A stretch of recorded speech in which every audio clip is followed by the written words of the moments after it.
Sit down. Yes, sir, we promised you a great main event here tonight. Now I want a nice, clean game. Come all of you.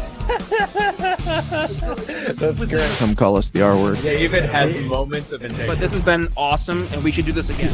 You're funny. Are you not entertained? ATF murdering people. Is this not why you were here?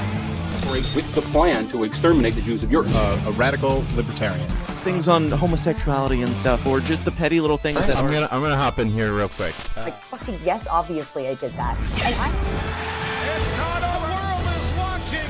Welcome to Fite. This is FSM.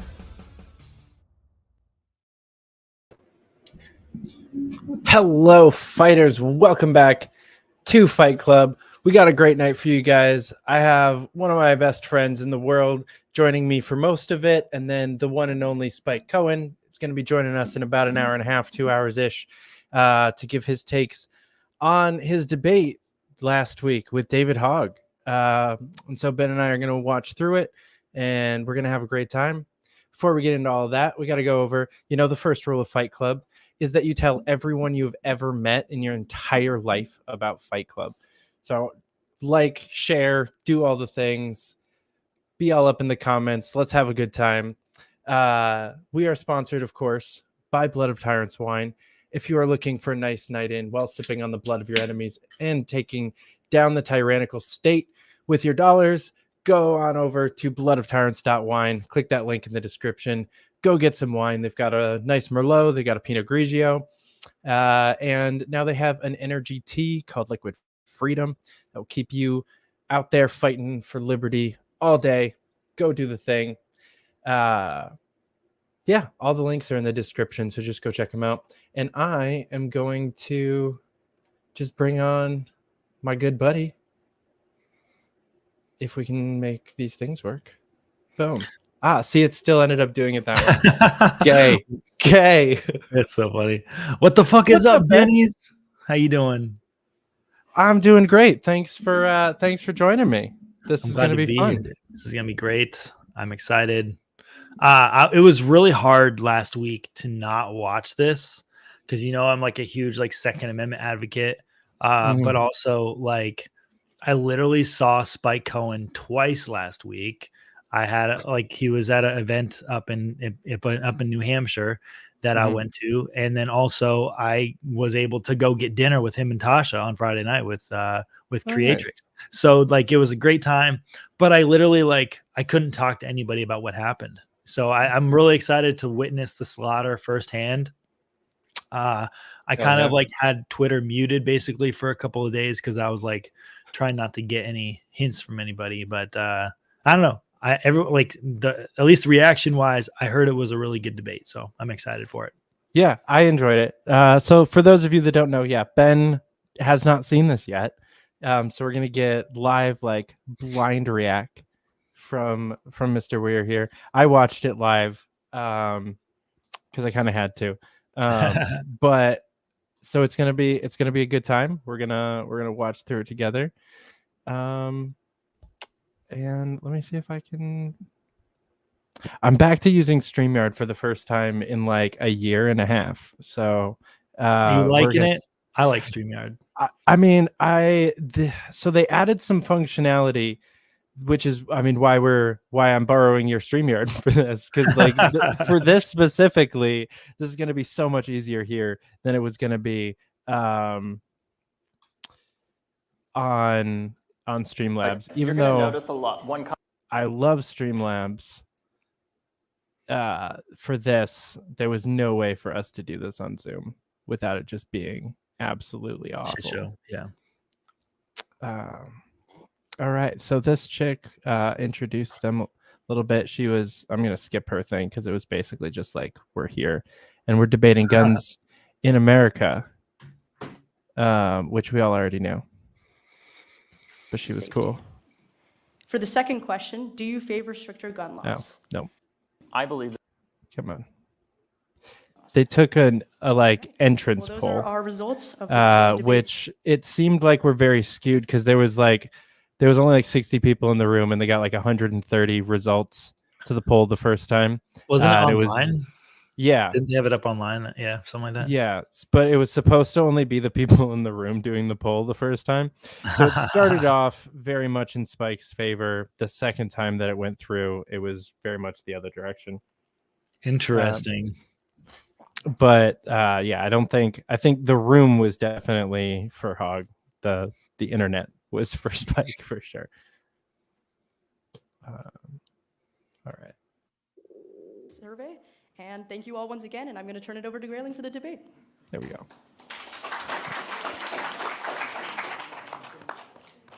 Thank you, Jess. We will begin with opening statements, 3 minutes from each of our debaters. David, would you like to start? Sure. I don't know if I even need 3 minutes to talk. I think most of you know where I stand on this. I would like to address one thing in general, though, which is that my view of addressing gun violence is not solely about addressing how somebody gets a gun. That is part of it, but it's only that. It is only part of it. I believe that we also need to address why somebody feels the need to kill somebody else, which I think most of us in this room actually agree on, including those who took the poll. Part of why I say that is because I'll acknowledge that no law is perfect by any means, but there still is the need to have them in a society with order. And that applies to guns as well. No right is unlimited. There's a reason why you can't scream fire in a crowded theater in the first place. But that also means that we have to address, as I said, why somebody picks up a gun. In my case in Parkland, that looks like addressing the fact that the shooter at my high school had repeatedly, he was a 19-year-old, that had repeatedly, I'm just checking the time, that had repeatedly threatened to shoot up my high school. He was reported to local law enforcement, he was reported to the FBI, and had had the police called on him over a dozen times before the shooting. Despite all of that, he was still able to legally obtain an AR-15. And as a result, he shot 34 of my classmates and killed 17 of my classmates and teachers. And personally, I've grown up around guns my entire life. My dad was an FBI agent. My first time shooting guns was when I was in 4th grade. This may be news to some of you, but I was even in the shooting club at my college.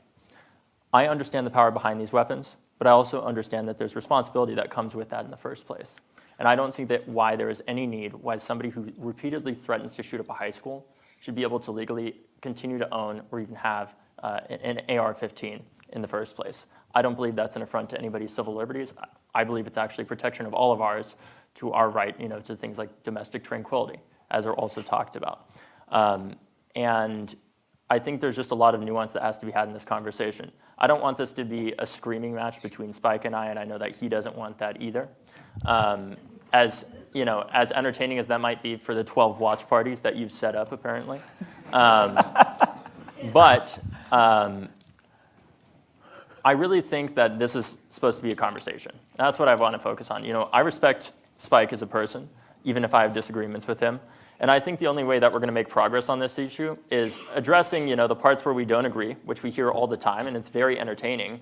But the thing that I'm most interested in is making progress here and figuring out what we can agree on so that we can move forward as a country, make ourselves safer, and actually do whatever we can in the interim period while we continue having these debates to focus on what we can agree on to make progress. Not because it benefits one party or the other or anything like that, but because it benefits the future of this country and ensuring that nothing like Parkland ever happens again. That's why I'm here today. It's not to get in a screaming match. It's not to spew a bunch of talking points or anything like that. I didn't even bring a piece of paper with me because I wanted to just have a conversation. First of all, what an idiot for not bringing any paper to a debate with Spike Cohen. Oh, dude, yeah. What? Yeah. Did he bring anything? Was the table literally empty there in front of him? Mm-hmm. Dude, Nothing. What the fuck? Okay, so but also, I can already tell that he's like kind of making Spike's. I would assume Spike's going to make a certain point, and I think that he's making Spike's point for him by saying, hey, this guy was already checked into the FBI and all this stuff. Like he was looked into. He was well known by a lot of agencies that he was a bad dude with a gun. And this still happened. Mm-hmm. So I can only assume that like has to be part of the premise of Spike's debate on that the government doesn't fucking work. Like that bans don't work, that restrictions don't work, and they never will. No matter how hard or they try to go with it. they've never worked. Like Chicago is a case in point, but also this is another case in point. I understand that he went through a very traumatic experience, and I can only imagine if at his age, some of my close friends had gone through that. I'm sure that they'd feel the same way, even if they were raised around guns to use them responsibly. I feel like some people would still be shocked to the point. Like I actually had some of my neighbors were at the Vegas shooting when that happened at that concert. And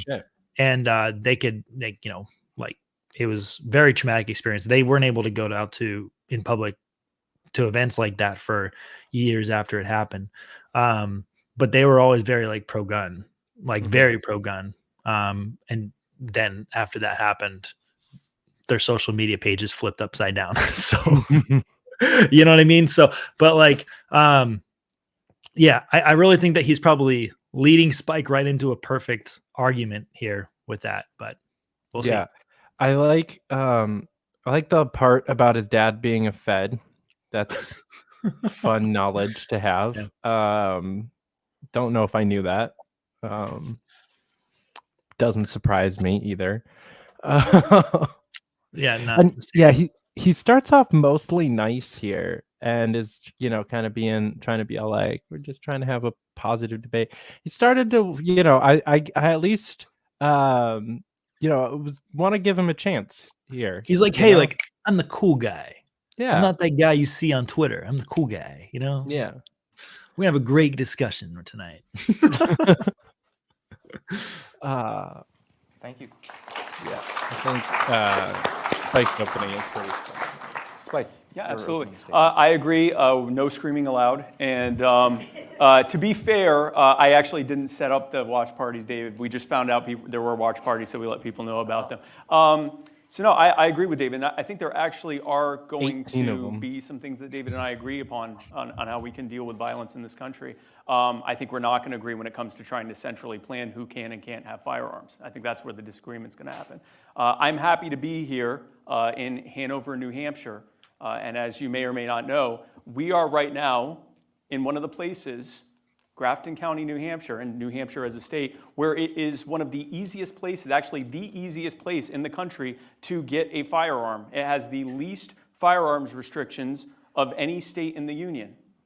It also happens to have the lowest homicide rate. And it's not alone. The other states that also have permitless carry and some of the loosest restrictions on firearms ownership are the neighboring states of Vermont and Maine. Those are the 3 lowest homicide rates in the country. Their rates are actually comparable to Europe. And speaking of Europe, the country that has easily the loosest firearms restrictions in Europe is the Czech Republic, and they have the lowest firearms or the lowest homicide rate in the country. And so to put a finer point on this, there are going to be things that David and I agree on. I think where we disagree is that firearms are not the problem. Firearms are not what cause violence. Each one of you was born, check the time, each one of you was born from the very moment of the beginning of your existence. You have rights that are not supposed to be infringed upon by anyone. We call them natural rights. 2 of those rights are the right to defend yourself and others, and the right to own justly acquired property. You're allowed to buy things and own them. You're allowed to make things and own them. You're allowed to have people give you things and own them. And so what that amounts to is that you have a pre-existing natural right to keep and bear arms for the defense of yourself and others. We are one of the few countries, I believe the only country, that actually affirms this pre-existing natural right and forbids any government at any level from infringing upon it. The last thing I want to end with, and I may run out of time on this and I can expand upon it, is I hope in our discussion, instead of broadly just talking about gun violence, we break those down into what they mean. Because if you just say gun violence, what you're doing is you're lumping in the nearly 2/3 of the people that are included in gun violence who are people who killed themselves.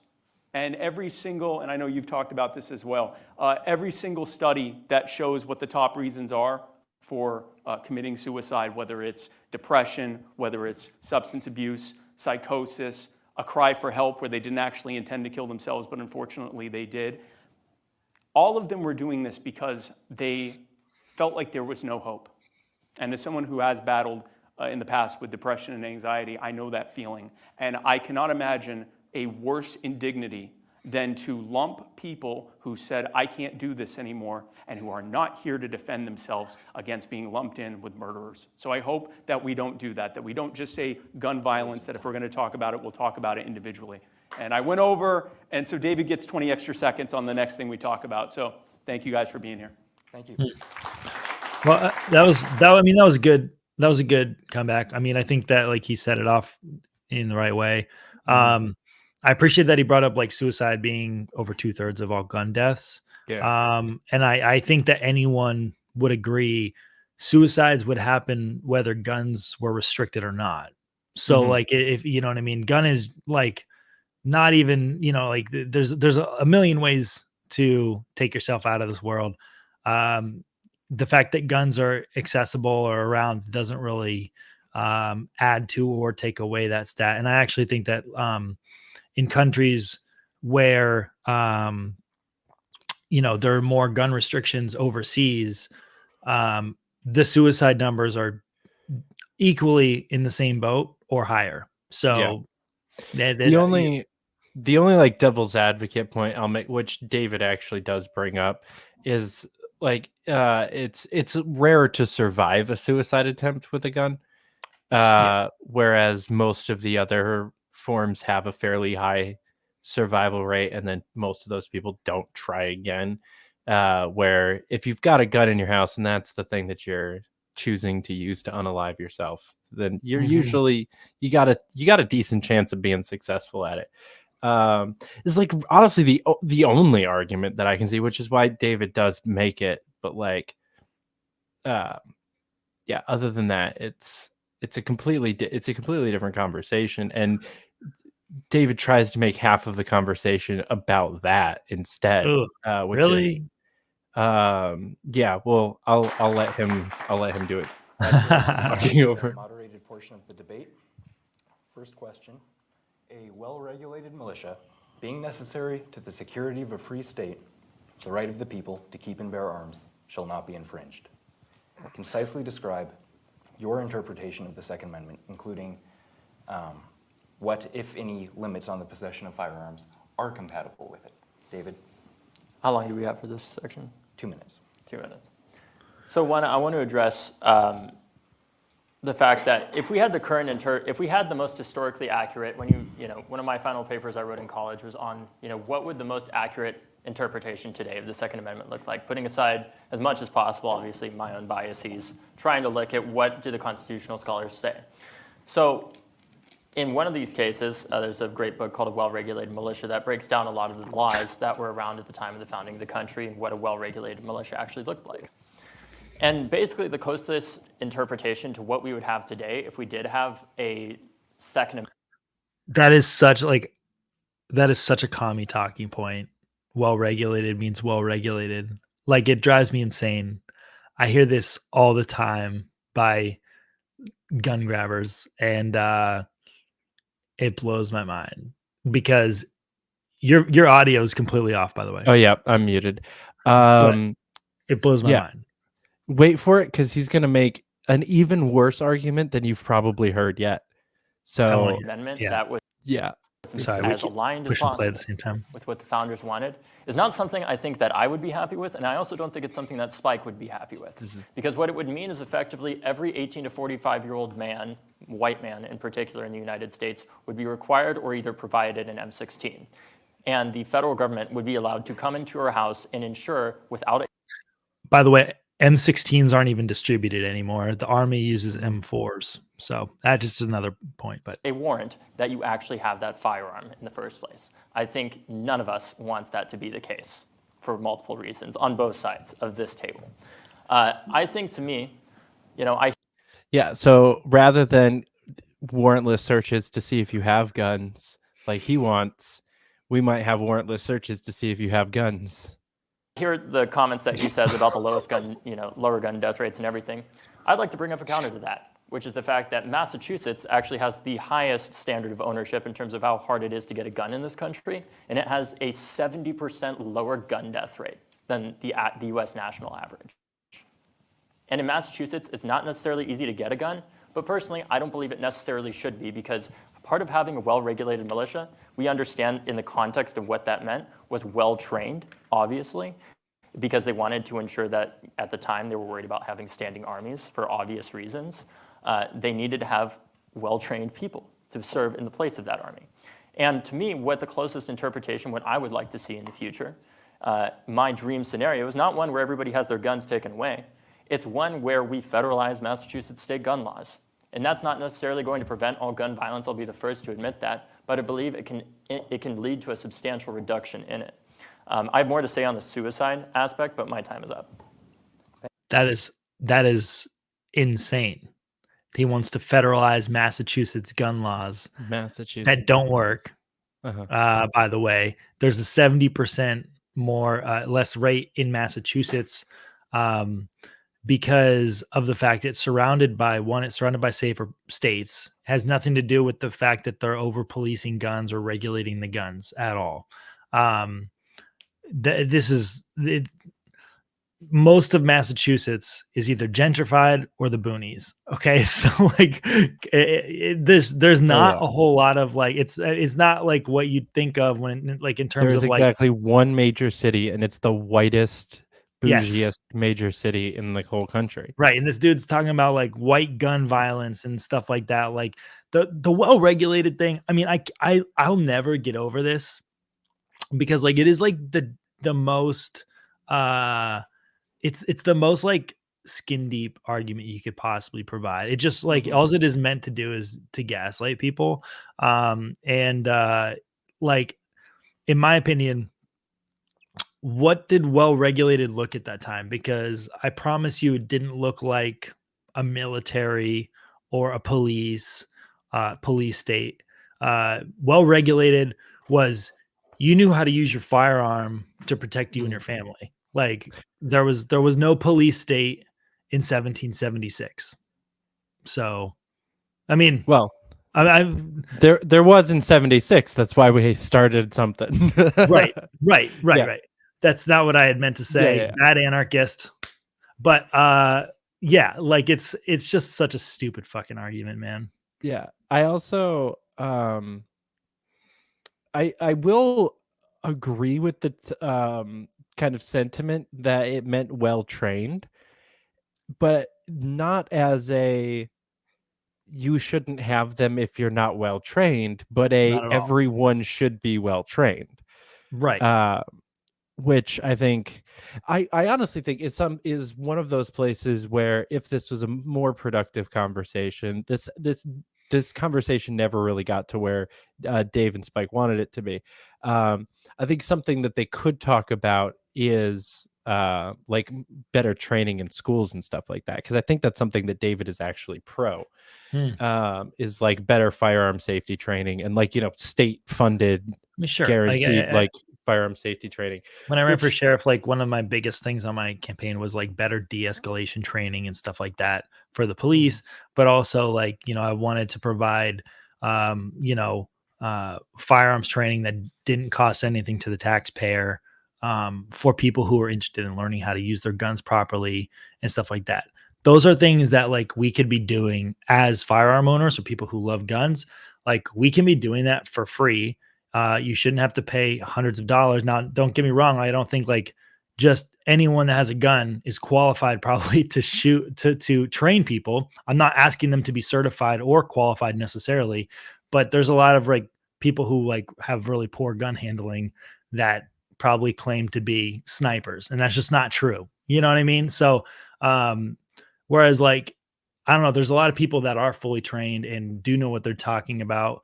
And like people like me, we could be out there in our community offering to show people that guns aren't scary, that if you know how to use guns, that it's actually like it's not even like you're carrying a gun because you're paranoid. You're carrying a gun because that's just, this is just, it's part of it's like part of your belt. It's part of your clothing setup. And like, sure, if you need it, you need it. But let's be honest, like almost 100% of the time, you'll never need it. So, yeah, I feel the same way about like a pocket knife.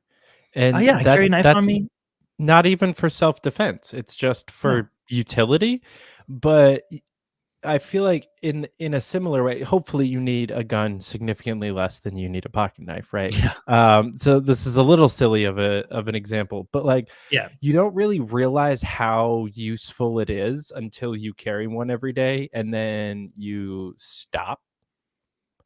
And like, you forget it, or you're flying somewhere and not checking a bag, so you just have to like go a couple days without a pocket knife on you. And you're like, fuck, I'm like missing a piece of me right now. And it's the same about, it's very similar when I used to carry. It's just like, just like you said, it's part of your clothing, and if you need it, it's there always. It's really useful for triggering the COVIDiots a couple years ago, walking open carrying into Walmart. That was fun too. So I like that. Lets people know where you're at. Just kidding. That's just me being retarded, but yeah, same thing. Thank you. But your response.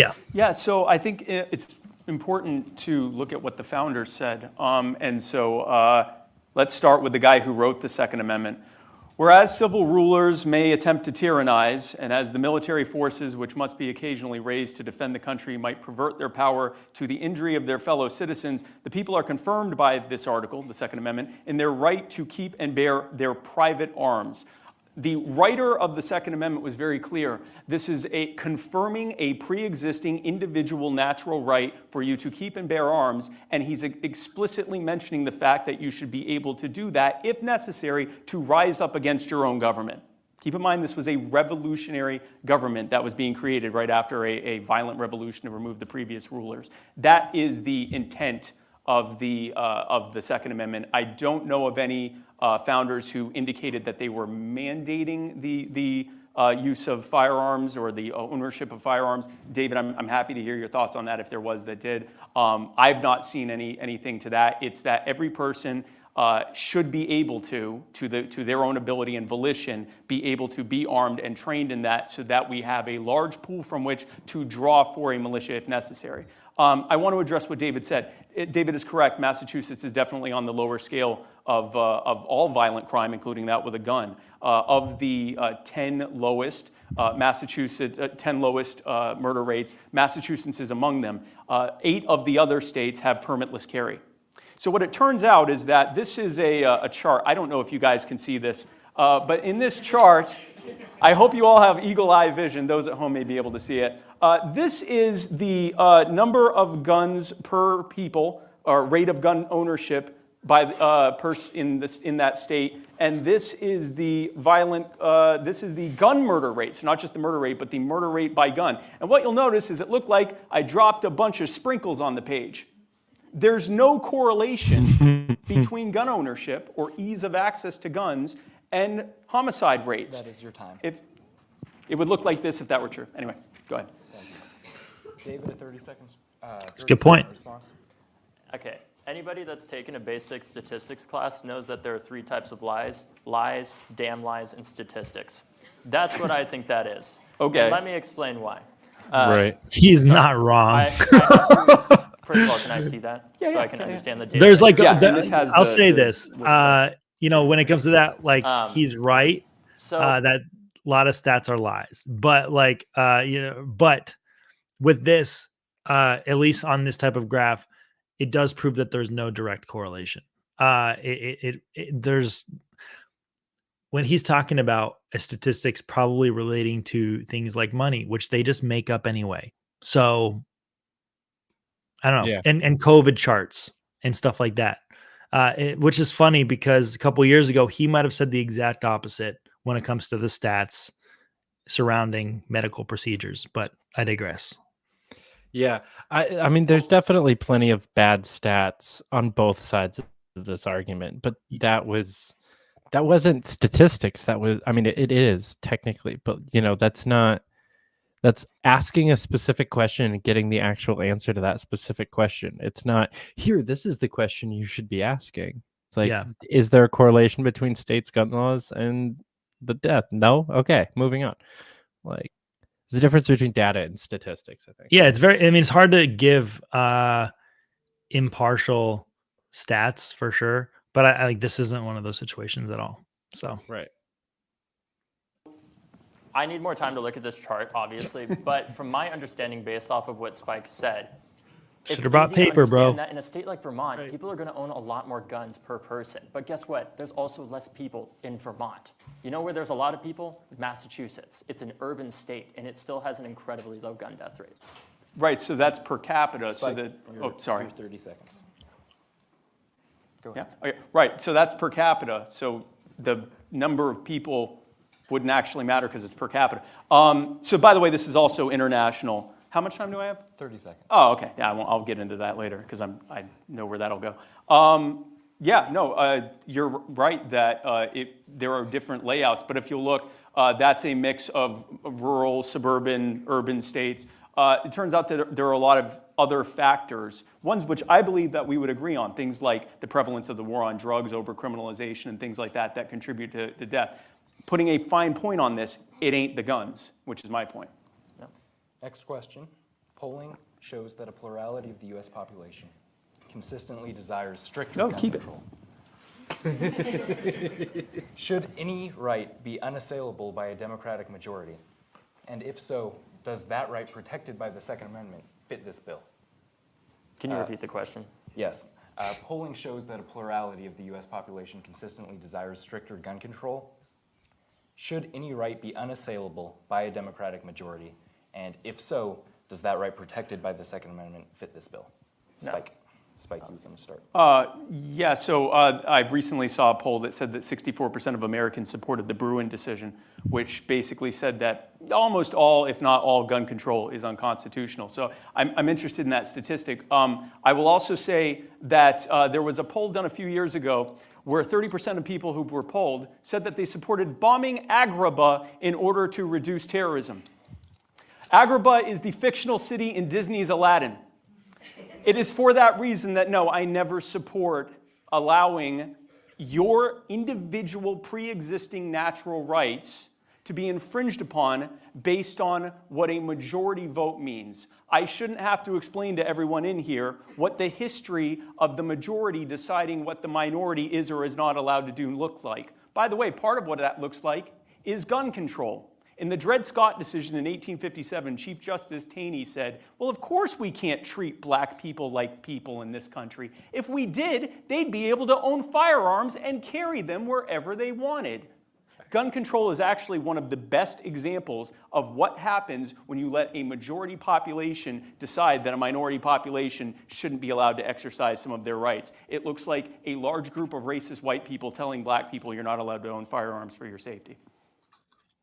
Or Jews. I had a great conversation with Spike on Friday night, and he might talk about this later too. I'm not trying to give anything away, but one of the first things his, father told him when he was a kid is like, do you know why this stuff was all possible to our ancestors? And it's like the first thing they did was take away all of their guns. They couldn't protect themselves. So. Thank you. David, you get my extra 40 seconds. Wow. Thank you for your donation. First of all, I want to say one thing that I will just say the energy in this, I wasn't there, unfortunately, but the energy the whole time was it was slightly catty, but it was the positive kind of catty that was actually kind of fun to watch. They were, it was typical Spike, but David had about the same energy throughout it. And it's kind of fun. Like that little, thank you for your donation. It's just, the whole time they were actually just a little bit of back and forth, but still super nice. It was, I feel like they could do this again. And, for sure. Yeah. They definitely don't sound like they're two deacons just arguing over what type of Bible to use. You know what I mean? They're they're both educated, but also they have kind of a youthful energy and a good way of a charisma. They got the Riz, you know what I mean? So even if it is kind of a more chill debate, you can definitely tell. I think they were both having fun with it. It looks like they're having a good time already. And I mean, it's still early, but I don't know, I'm still hoping I can see David cry at some point, but I wish. That would have been nice. Chart does not cover are exactly the 2/3 of gun deaths that he was talking about. If we actually saw the gun suicides on this chart, it would look a lot different, because that's the most common type of gun death in this country. That's 2/3 of gun deaths. To address the question more directly, obviously now, first of all, that is not how America works. We don't simply vote where all of a sudden we have a massive country. As far as I know, and correct me if I'm wrong, Spike, I've never heard of this constitutional procedure where any American, we can just say, we're going to have a ballot measure in this country, and we're all going to agree whether or not the Second Amendment exists. That is not how that works. Yeah, that's how that works. So I think there's a flaw in that question, for one, because it's completely irrelevant, frankly, in some ways, because that is not how that is handled. Not to mention the fact that I wouldn't agree with that. There's a reason why we have a representative democracy in the first place. I don't disagree that we should be able to just say, because the majority of Americans don't want something, that it shouldn't be a right by any means. That absolutely should not be the case. But let's be clear, too, in that it is possible both to have a First Amendment and also not have people yelling, screaming that there's a fire in a crowded theater. With all rights, there are limitations to them. There is no right that is completely unlimited, including the Second. That's a goddamn lie. Yeah. Oh yeah. No. That terrible point. That is a lie. So you're fighting if you're fighting for LGBT rights, even, let's say, are you fighting for them to just have limited rights, or do you want them to have all of the rights? This is we're talking more about singular action, which is terms of guns or free speech. But this is a horrible point to be made. Rights are meant to be unlimited, and obviously he doesn't believe in natural rights. So arguing with somebody who doesn't believe in natural rights is probably this is probably not a point to even be making. But I'm sure Spike will come up with something good. So yeah. He goes on to make the point, I think, a little bit worse. What I'm advocating for here is simple limitations on this. That is not saying that nobody in this country can have guns or anything like that. What I'm advocating for is a higher standard of ownership in this country, while also addressing the fact that I do think Spike and I, although I don't think we're going to end up discussing this much because of our limited time, there are areas that we do agree, such as around the criminalization aspect, addressing poverty, addressing the systemic factors that play into driving gun violence as well, that I think are actually also very important for us to focus on, along with those 2/3 of gun deaths. And Spike, I'm going to take that 40 seconds it was 40 seconds, right? 40 you got 42 seconds left. So in those 40 seconds, I'll just talk about gun suicide in particular. Let's be clear. Somebody who wants to kill themselves and is very determined on doing so is likely going to do so if they're extremely determined. But the reality is, with a gun, you rarely get a second chance. So 90% of people who attempt suicide and survive their first attempt do not reattempt. But the odds of surviving an attempt of suicide with a firearm are less than 10% typically. But the most common type of suicide attempt is actually drug overdoses. Most people, about 90%, survive that. With a firearm, in places like this, where Spike likes to point out, well, in Vermont, they have tons of guns and a much lower gun death rate. The reality is that the suicide rate is still much higher. And if people get that second chance, because there are stronger regulations, just a waiting day period, the better off you'll be. I want David's additional 10 seconds he just got. Go ahead. I donate so them now back. I get 40 seconds instead of 30 seconds. You actually can say fire in a crowded theater. I'm going to be the libertarian who's going to focus on the least important thing.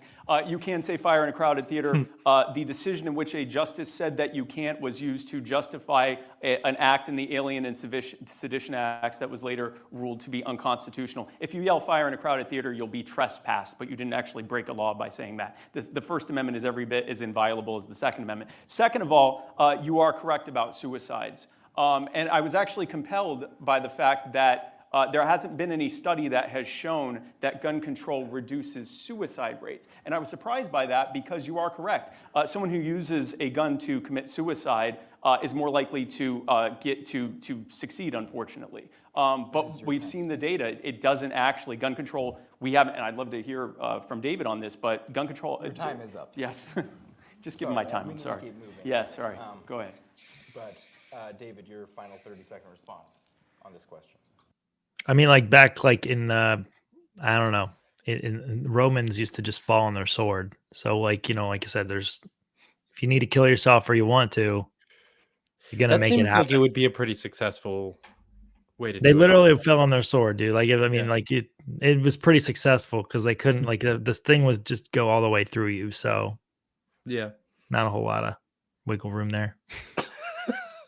That would probably hurt more. Probably, yeah. So why don't let's ask ourselves? They For were a second, very guys, emo. Why don't we have that research a lot of the time? Why is there such a limited amount of research on gun violence? Part of it is because it was illegal. The NRA lobbied to make it illegal, even to study the effectiveness of state gun laws. Just as one statistic for you all, the rate of Is he about to make a argument against the NRA, just like Spike is going to? Because like I think we can all agree the NRA fucking sucks. Yes. Okay.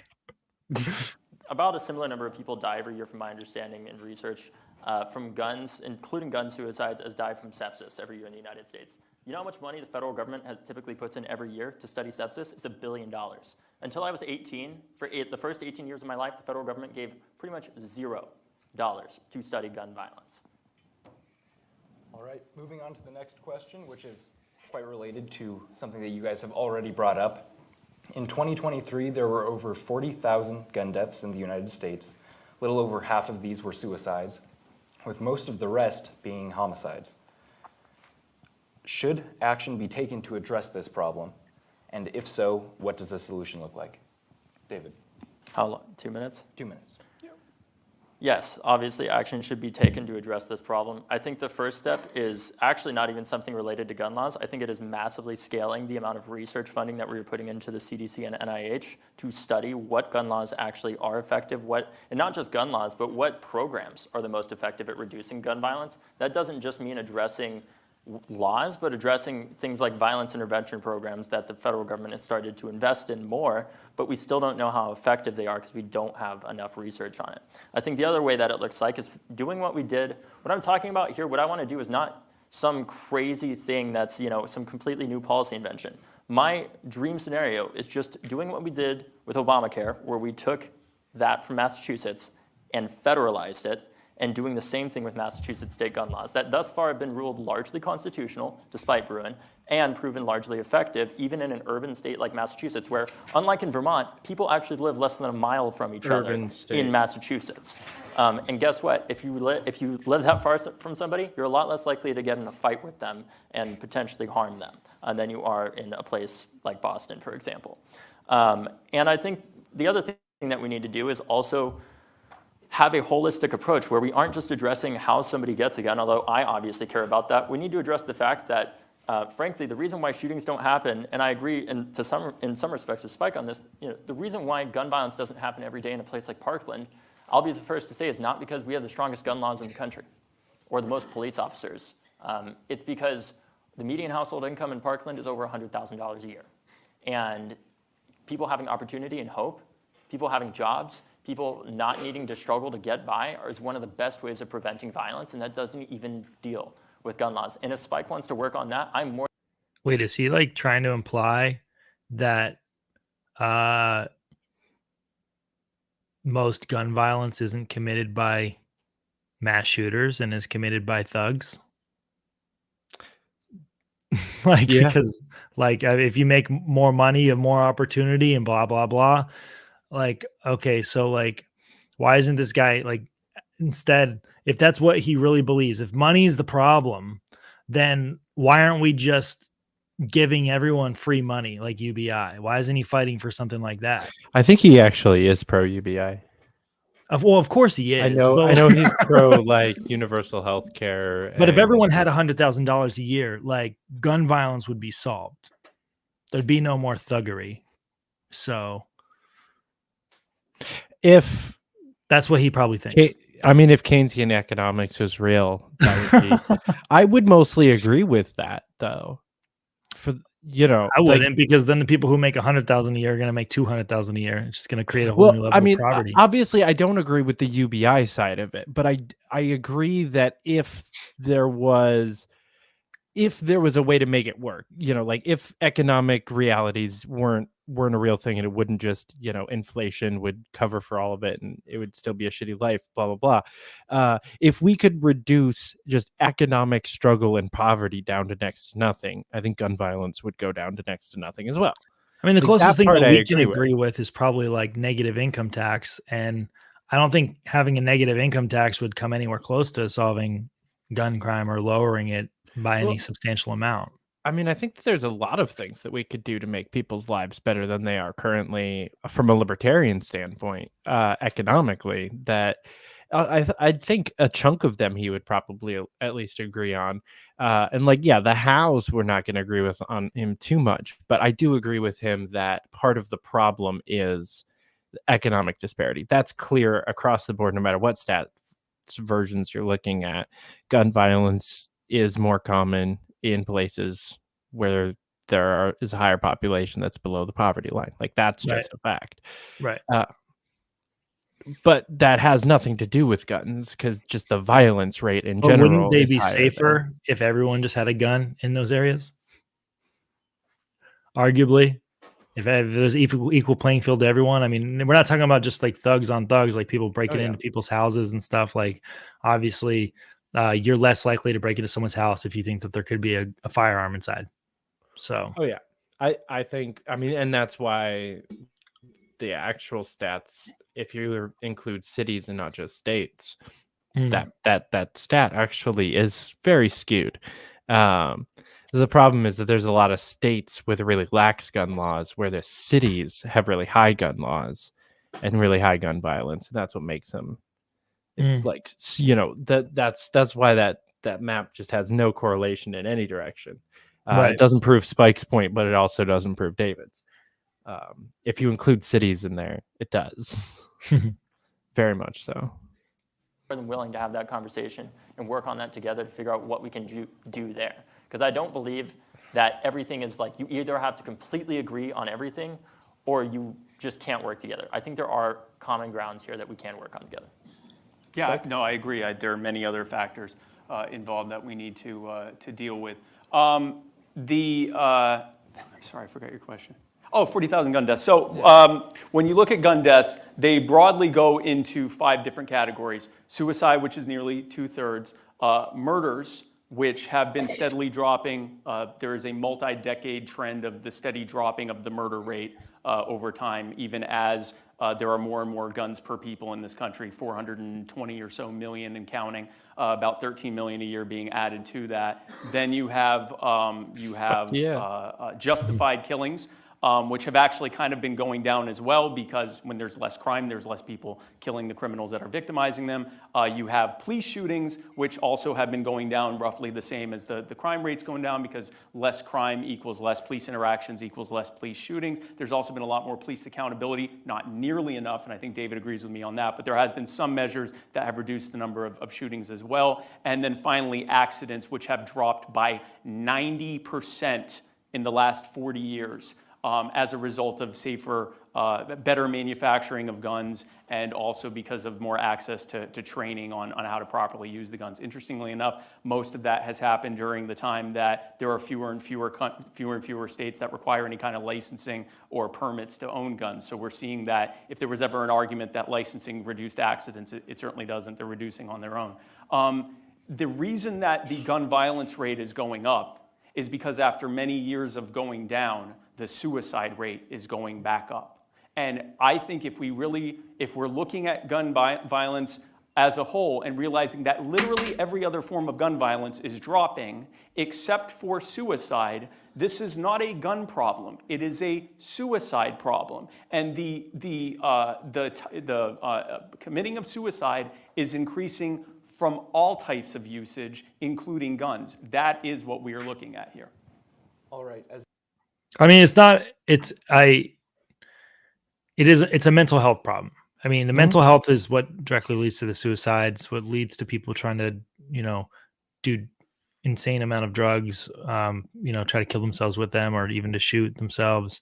But it's obviously a mental health problem. I think everyone, even on the left, they would agree that there's a huge mental health crisis, because it seems like all they really want to talk about half the time is how you need to accept my mental disabilities. And so, for lack of a better way to phrase it. But like I don't know, like, I'm sure Hogg will touch on that, but it's like, it's pretty much like just general truth for sure. Yeah.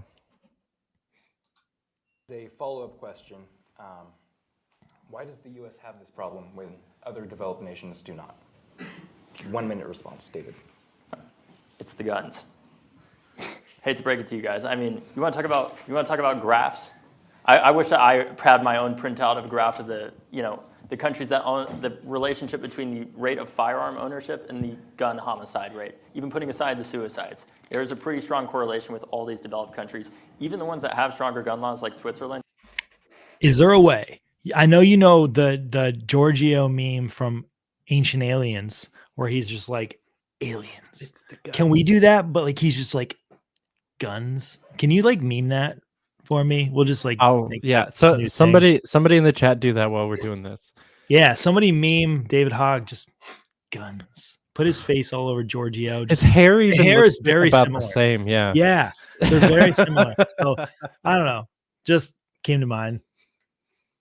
It's beautiful. Which, by the way, if you want to get a gun in Switzerland, it's not this libertarian utopia where you can just easily get one. To be clear, you know, the NRA likes to talk about that all the time. That is not the case. How much time do I have? 30 seconds? A minute. It's the guns. Really, at the end of the day, like all these other countries, if you look at the countries that have the highest rates of gun violence, they also have poverty. They also have systemic racism. They also have all these other forms of systematic injustice that I agree that we need to address. But the reality is it is far harder for what happened in Parkland to happen in Switzerland or in the UK or in almost any other highly developed country than it was in the United States. Spike, 1 minute response. Yeah, so an example of systemic racism is putting a young black man in jail for owning a gun that he wouldn't have had any trouble owning if he lived up the road in a whiter and wealthier area. Putting that aside, you said you don't have a chart. I have many charts. So there was a guy whose name escapes me. He did a study where he used data from UNSCAR, or UNSCAR. It's a UN organization that is looking at arms regulations and how they relate to homicides, and it is with a pro-gun control bent that they have. And they looked at the data, and they looked at the rate of gun ownership and the rate of gun murders. And again, if this chart, I know no one sees it, but basically these dots would all do this if there was a correlation between gun murders and gun ownership rates. There aren't. Look, here's America. Pretty low on the international scale of gun murders, and way over here. All the other countries are over here. We're way over here. So internationally, now you may say, Spike, but that's not just looking at specific countries. Well, he also did a study on the ones with the low homicide rates only, no correlation. He looked at the countries with the highest murder rates. They decided to put America here. We're down at the bottom, no correlation. Looked at the European countries, no correlation. There's no correlation between gun ownership and gun homicides. 30-second response, David. Fucking Justin Amash up in this shit with the receipts. Right? I think just anecdotally, I mean, the fact of the matter is, I don't know how many of you have studied abroad or been overseas in, some of these more developed countries. The dumbest. I don't know about you, but I feel a certain sense of relief when I am over there because I know that gun violence is far less likely in general. It is something that we intuitively know is just the case. I'd much rather get slashed open on a subway or blown up by Haji. Just saying. Gun deaths, there's a reason why school shootings are not happening every day in the UK or in Australia or in any of these other high-income countries, and it's not because they have more guns than we do. It's not because they have police officers in their schools. I could go on, but we just know that. What a bad argument, bro.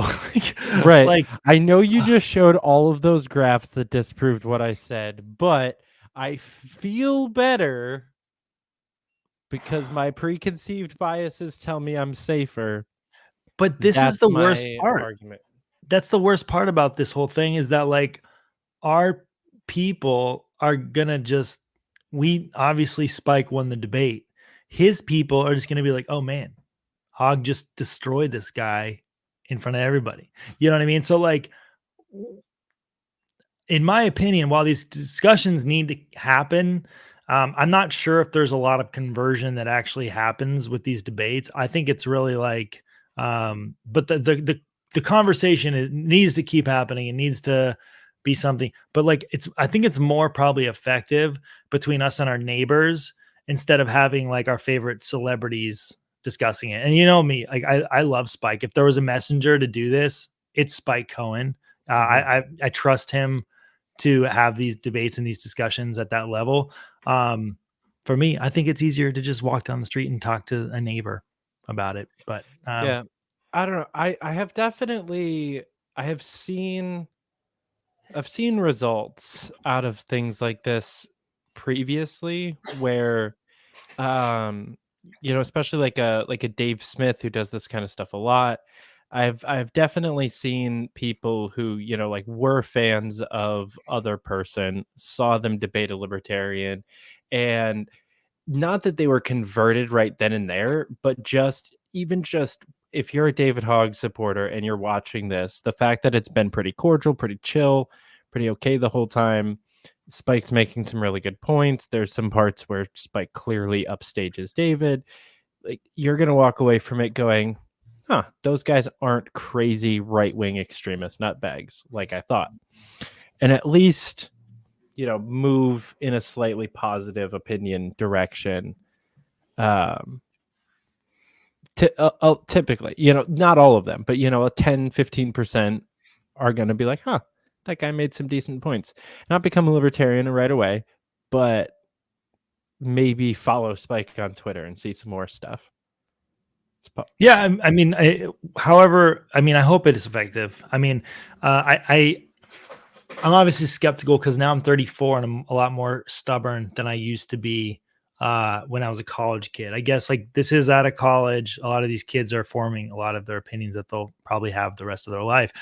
If there was a place and a time to do it, it's exactly where they're at right here. So for sure. And Spike, final 30 seconds on this question.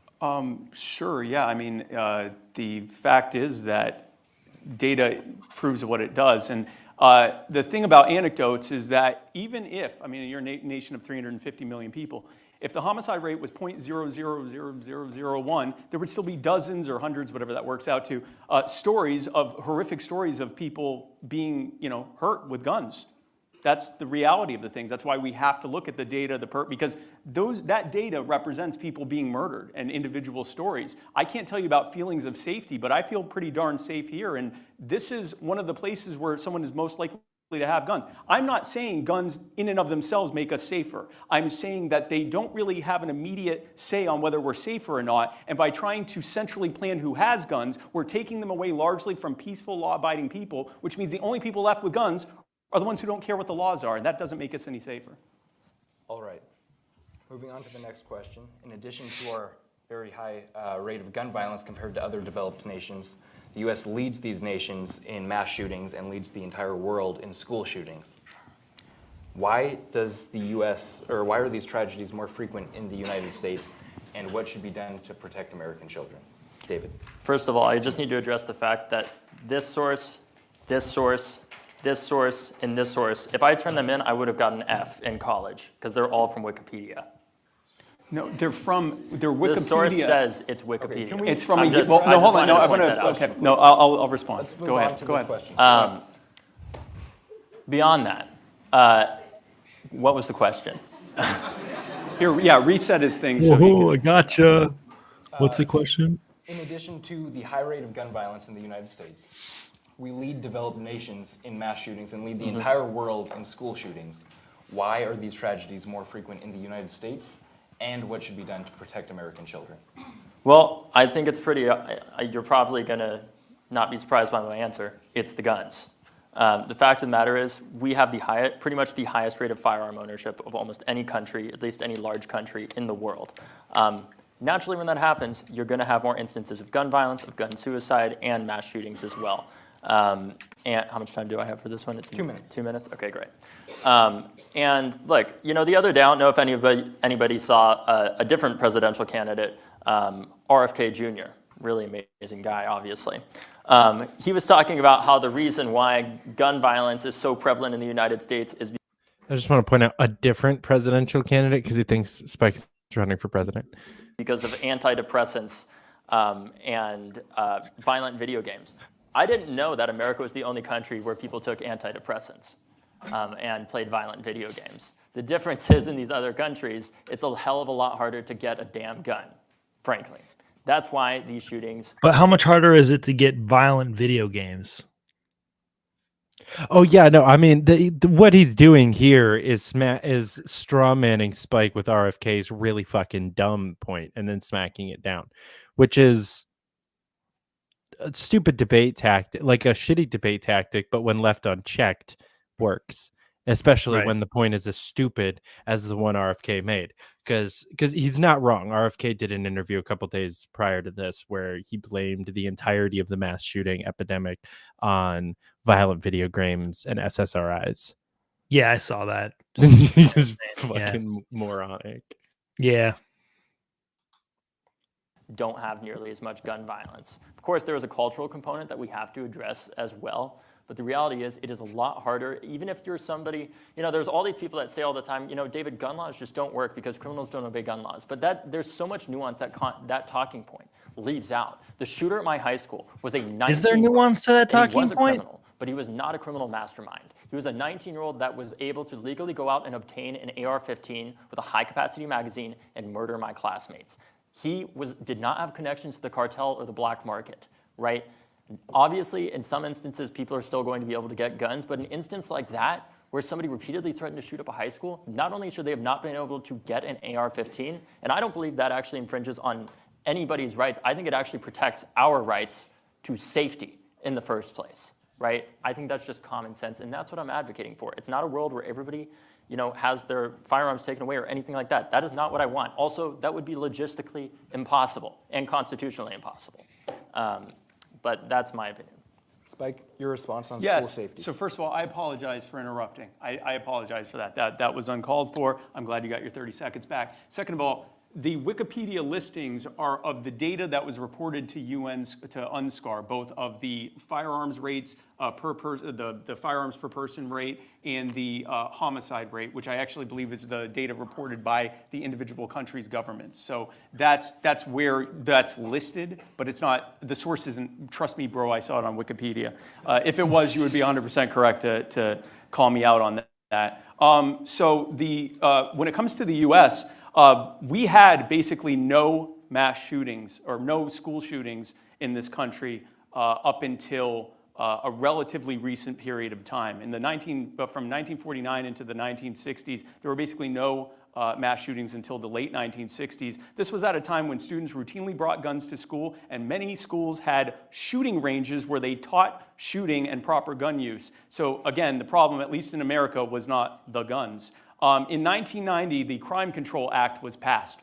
And as part of the Crime Control Act, what they did was they said that it was at the federal level, it was illegal to carry firearms on any school property. They also introduced SROs, student resource officers. Yeah, I know you're not a fan either. And as David can tell you as well, an SRO has never stopped a school shooting, not a single one. What they have done is abuse children. They have been caught including sexually abusing children. Not all of them, but this has happened. If it even happened once, it happened more than one time that they ever stopped a shooting.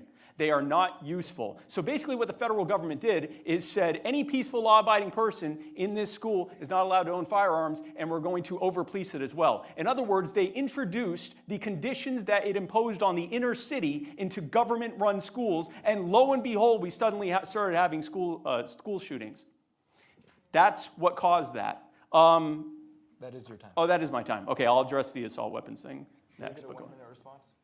I mean, the fact of the matter is gun technology has vastly improved since that era. Semi-automatic rifles make up, like the AR-15, they make up 25% of all gun sales in this country at this point. Those guns are not made necessarily to defend yourself. They were originally developed from a variant of the M16. That was. Can we just say, no, it hasn't? Because he was talking about since the 60s that we had M2s, M4s by then. Like, we basically, there hasn't been much advancement in rifles since World War II. A little bit between like World War II into Vietnam and Korea, but we really it haven't means you have done more shit. brands maybe, but like we have like the same caliber of guns, and like let's be completely honest, I've got a 22 that looks way scarier than my hunting rifle, but my hunting rifle could blow someone's head off.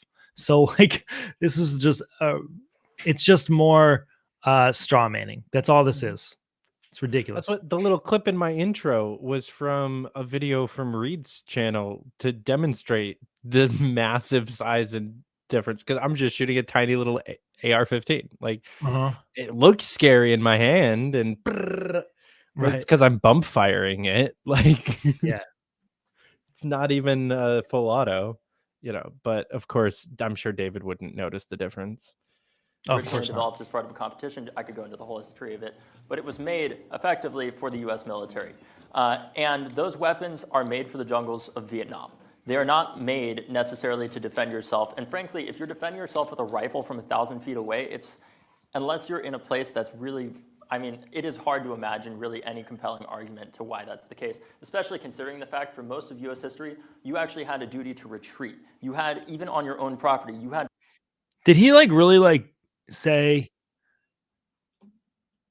like, do we have to like defend ourselves from 1,000 yards away when he's talking about AR-15s? Like he's talking about AR-15 still, right? Because I'm kind of flabbergasted right now. I'm a very good marksman. I had a sniper school slot. I shot a perfect score at 500 yards or 500 meters with an AR-15 on moving targets. I'm a very good shot. There's not a lot of people that can shoot that. An AR-15 1,000 yards? Yes, there's not a lot of people that can shoot a fucking AR-15 at 1,000 yards. And that is, the bullet drop on that alone makes it an impossible task. You got to account for the curvature of the earth and everything. That is insane. This guy does not know what the fuck he's talking about. You have to account for the dome effect, you know? Yeah, sure. Yeah.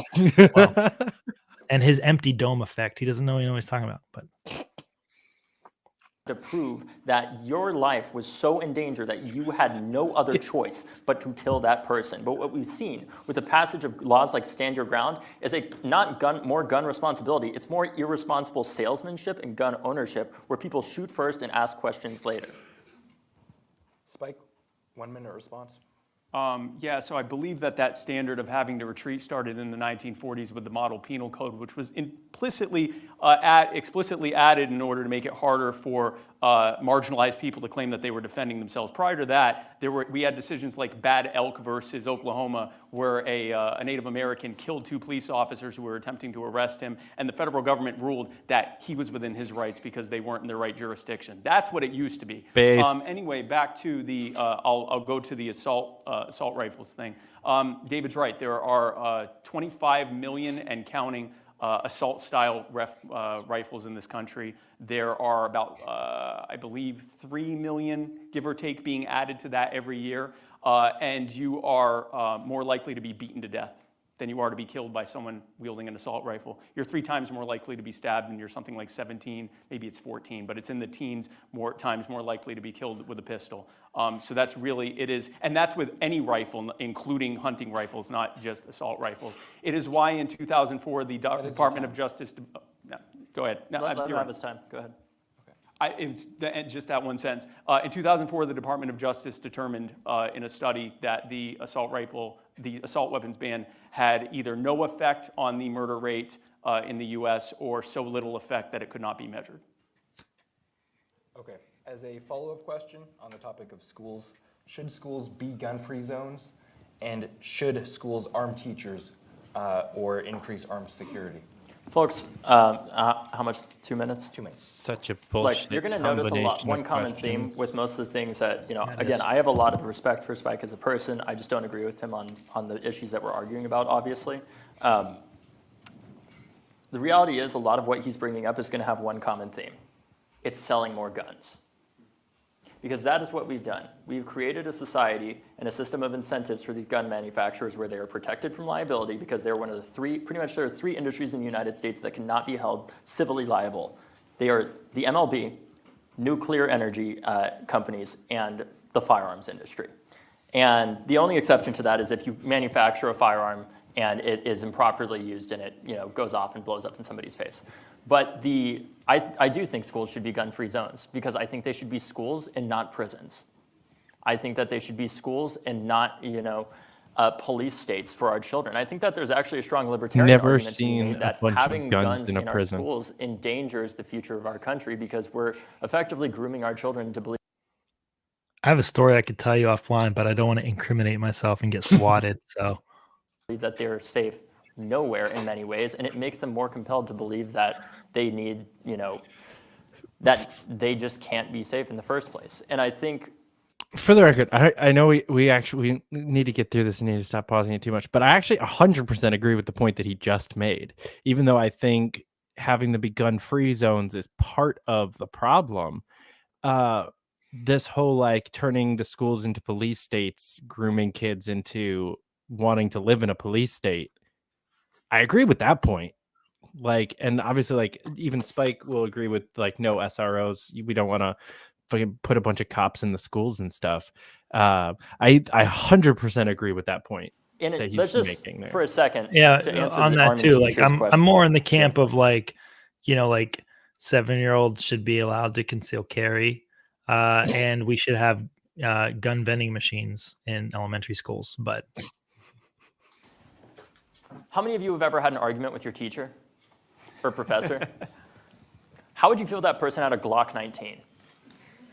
Right? Well, good for you, sir. I don't think most of the students in this room, and I'm sure there are some that don't agree, but the reality is human beings are incredibly emotional and stupid creatures, and adding guns into these situations is going to make it deadly. I don't care how much training somebody has, even law enforcement officers, you cannot train out instincts from them, and you can't train out the fact that, did anybody see recently at a Chipotle, somebody got their order wrong and a guy pulled out a gun on the manager? When you're adding more guns into our society, that is far more, statistically speaking, what is going to happen than people just reasonably having them and being calm. Because people have road rage, people are emotional, and even if they're well-trained, which I know is not necessarily what Spike is advocating for unless it's by a non-government agency, I don't want to mischaracterize what you're saying, you're gonna have more instances of gun violence. It's just what's gonna happen. Spike, 2-minute response. Oh, it's 2 minutes? Yes. Okay. Can you start over? Because my reaction to that was 5 seconds. And I thought, I thought I only had 30 seconds. So the joy of that, sorry. Okay. Yes. I'm not. 2 minutes on should schools be gun-free zones or should we increase armed security in schools? Yeah, no. Actually, I'm not sure either. I don't think that the SRO model it's a terrible, terrible model. Over-policing is a bad idea. We have too many cops. And I think we probably both agree on that. We have too many cops and we have too many laws. And if there is going to be any kind of security in schools, or especially in schools, they shouldn't be there as law enforcement officers because cops are hammers and everyone's a nail. And we shouldn't be treating students as nails. So I think we agree on that. When it comes to guns, in the United States, American schools were as safe from school shootings as our European peers prior to 1990 with the introduction of the Crime Control Act, where we, again, imposed the conditions of the inner city, saying if you are someone who cares about what our signs say you can and can't do, you can't have a firearm. Oh, but if you're a potential school shooter or a criminal, you need to know that you'll be the only one in here without a firearm, except for the SROs. They're going to run away. And then if you start shooting, we're going to call the police. And they will stand outside and wait for the gunfire to stop, and then you get to decide whether you want to die in a hail of bullets or turn yourself in. If you are someone who has decided to rack up a body count of people, then basically the sign might as well say, this is your oyster, come and get it. And that is what a so-called no-gun zone looks like. That's why 94% of all mass shootings have happened in so-called no-gun zones. We are saying if you are peaceful, you can't have a gun. If you aren't peaceful, you also can't have a gun, but you don't care what the laws are. I want to address liability. I got enough time for this. Yes, the PLCCA or PLCAA says that if a firearms manufacturer makes something faulty, then they should be liable for that, but not if someone uses their gun to do something illegal. That's true of everything. We didn't sue Ford because Darrell Brooks used a Ford Escape to ram down and kill dozens of people during the Waukesha Christmas parade a few years back because it wasn't Ford's fault. And it's not, it's not Colt's fault if someone uses their AR-15. Thank you. David, a 30-second response. I mean, the fact of the matter is, I don't know about you all, but last I heard, schools in Europe are also gun-free zones. When was the last time that we heard about a school shooting there? Maybe it's because they don't have guns nearly as much as we do. Just saying. The other thing is, I think that there's an important distinction. I think there's actually a strong libertarian argument to be made about why these companies should be held civilly liable, which is the fact that it's an important way of the market regulating itself. If you were saying that you were only selling to the most responsible gun owners and that you care so much about that, we should create a system of incentives where the only companies that can financially exist are ones that are responsibly selling these firearms to responsible individuals. Spike, final 30 seconds on this question. Anyone who has ever run a business would not want to be held liable for the possibility that someone might use their product illegally, and they're supposed to be psychics and know that. So that's not how liability works. Liability is if you, through abuse or malicious intent, or through either neglect with your product or malignant intent with your product, caused harm with your product, not if someone then uses it and commits a crime with it. Yeah, so I mean, that's the case with the liability thing. There are countries that have more shootings, including school shootings, and they have stricter restrictions. You'll notice he keeps mentioning Europe, but not Latin America or parts of Southeast Asia or parts of Africa or parts of Eastern Europe, but only Central and Western Europe. There are many other countries that have more restrictions and more shootings. But we are go trying to ahead. keep this Nope, moving go because ahead. We have a lot of questions to get through. So the United States previously had an assault weapons ban from 1994 to 2004, but research into the results and whether it helped gun violence have been inconclusive. Would you support the U.S. reinstating the assault weapons ban? Spike? No. The Department of Justice report was conclusive in that it could not show that there was any reduction in any kind of in the murder rate or the gun murder rate. And there's a reason for that. In fact, interestingly enough, there was a drop in the murder rate during that time. There was also a record amount of sales of semi-automatic rifles. And by the way, I do take one issue with what you said. You said that I am trying to sell guns. You are probably the single greatest salesperson for guns. Every time you speak about restricting guns, impulsively people go out and purchase guns. So thank you for that. I'm not thanking you. I don't care if you sell guns or not. The reality is that there are more. You should get a sponsor tag from frickin' there has been Winchester a or something. drop in the murder rate, and so that to me really just sums it up. If guns were the problem, we'd have more murder. This would be if guns. Yeah, if Hogg was actually smart, he would invest in those companies, like buy stock in them, and then just like keep posting about it and be as reactionary as possible. Yeah. Intentionally, go a couple of weeks without saying anything, maybe like 6 weeks, month and a half, 2 months, quiet, buy a bunch, and then do a week and a half long media tour, sell it off at the peak, repeat every 2-3 months. He would make more money on that than he would on his speaking tours. Oh yeah. Were in and of themselves the problem.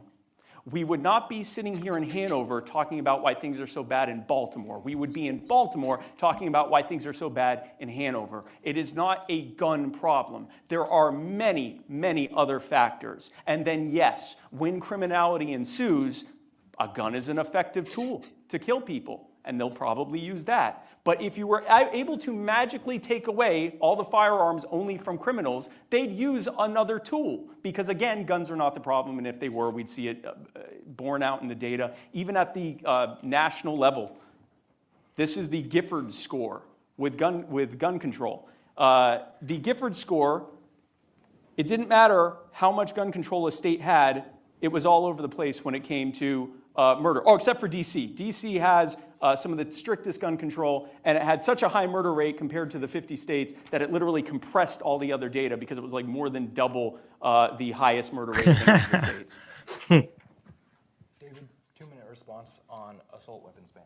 Yeah, well, I do want to address earlier, this idea, at least this one's not from Wikipedia.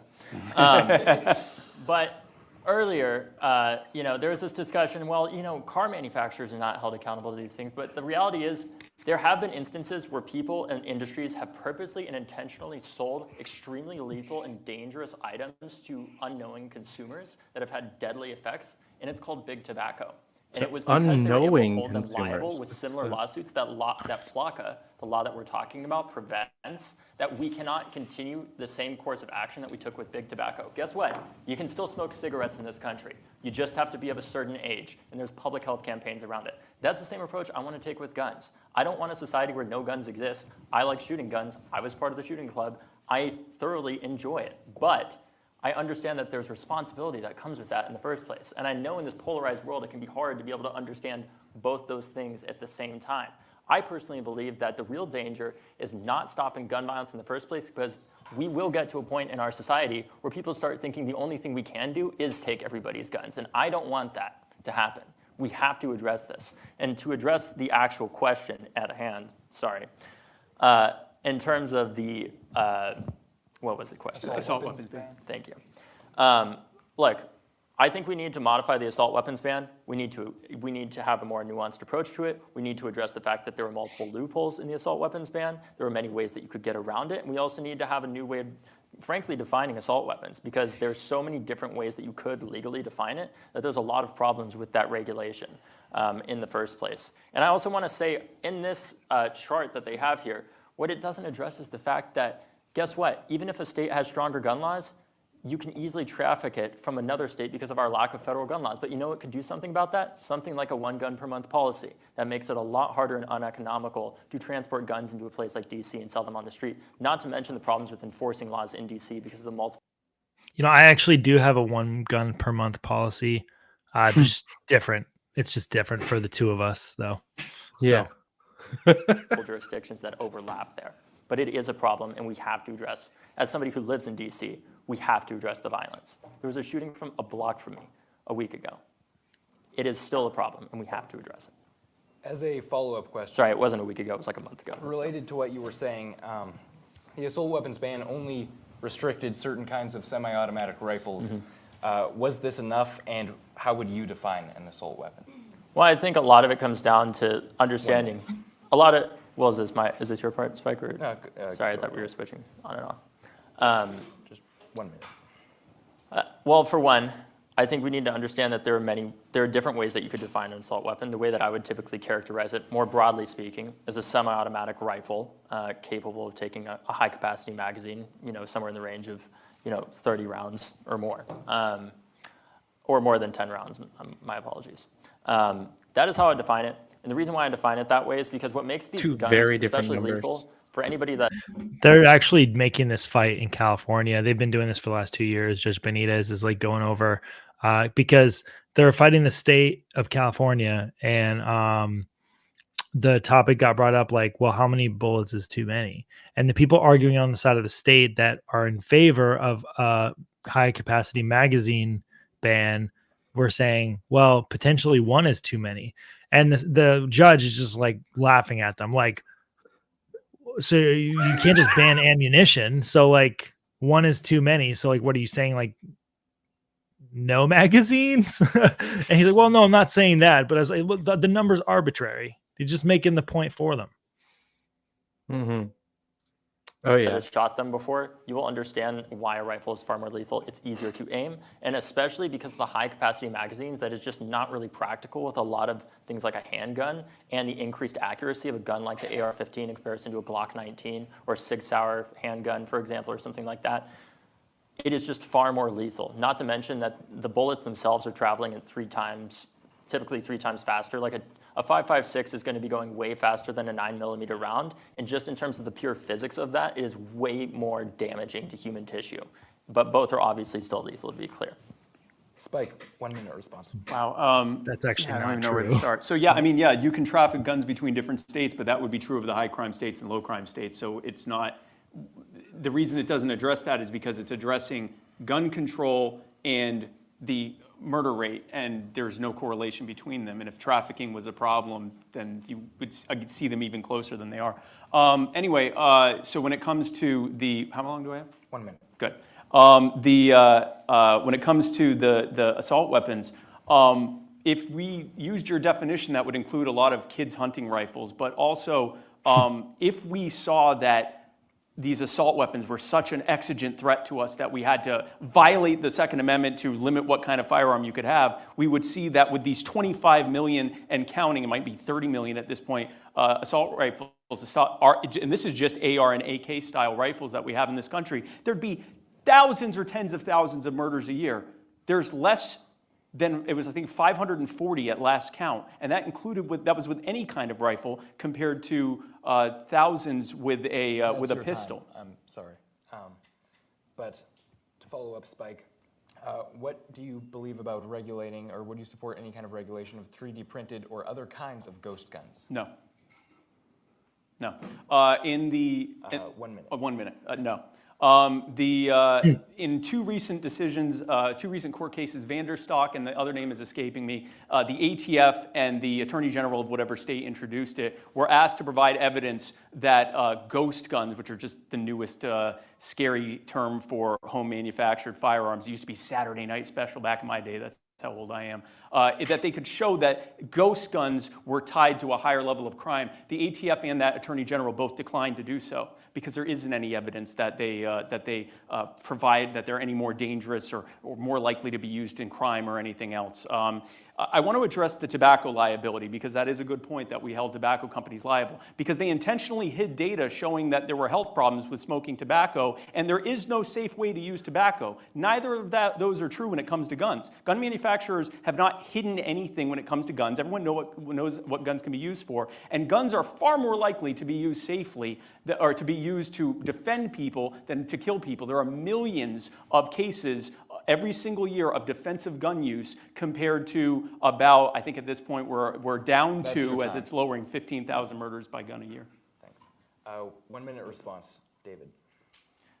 First of all, the data that Spike is probably referring to, I imagine, when it comes to the defensive gun use, typically is chalked up from the NRA, and it's self-reported scores. And if you go through their website, you can actually look at the specific instances where they report this. It's pretty hilarious, actually, in some instances. Because I want to be clear, it's important that somebody, if their life is in danger, that they are able to defend themselves.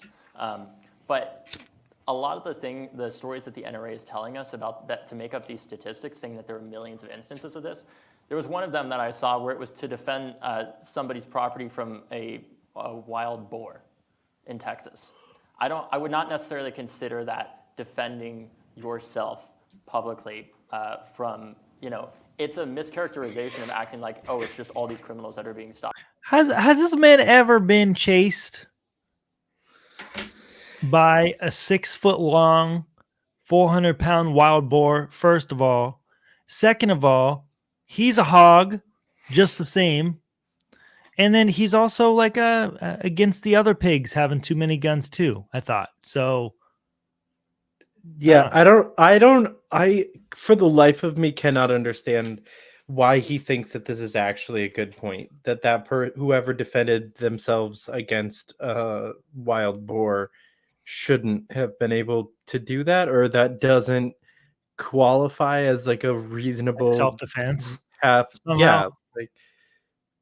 Yeah, like what do you want to use him a fucking slingshot next time? Yeah, no, that's it. That's all you get. Going back to the caveman days.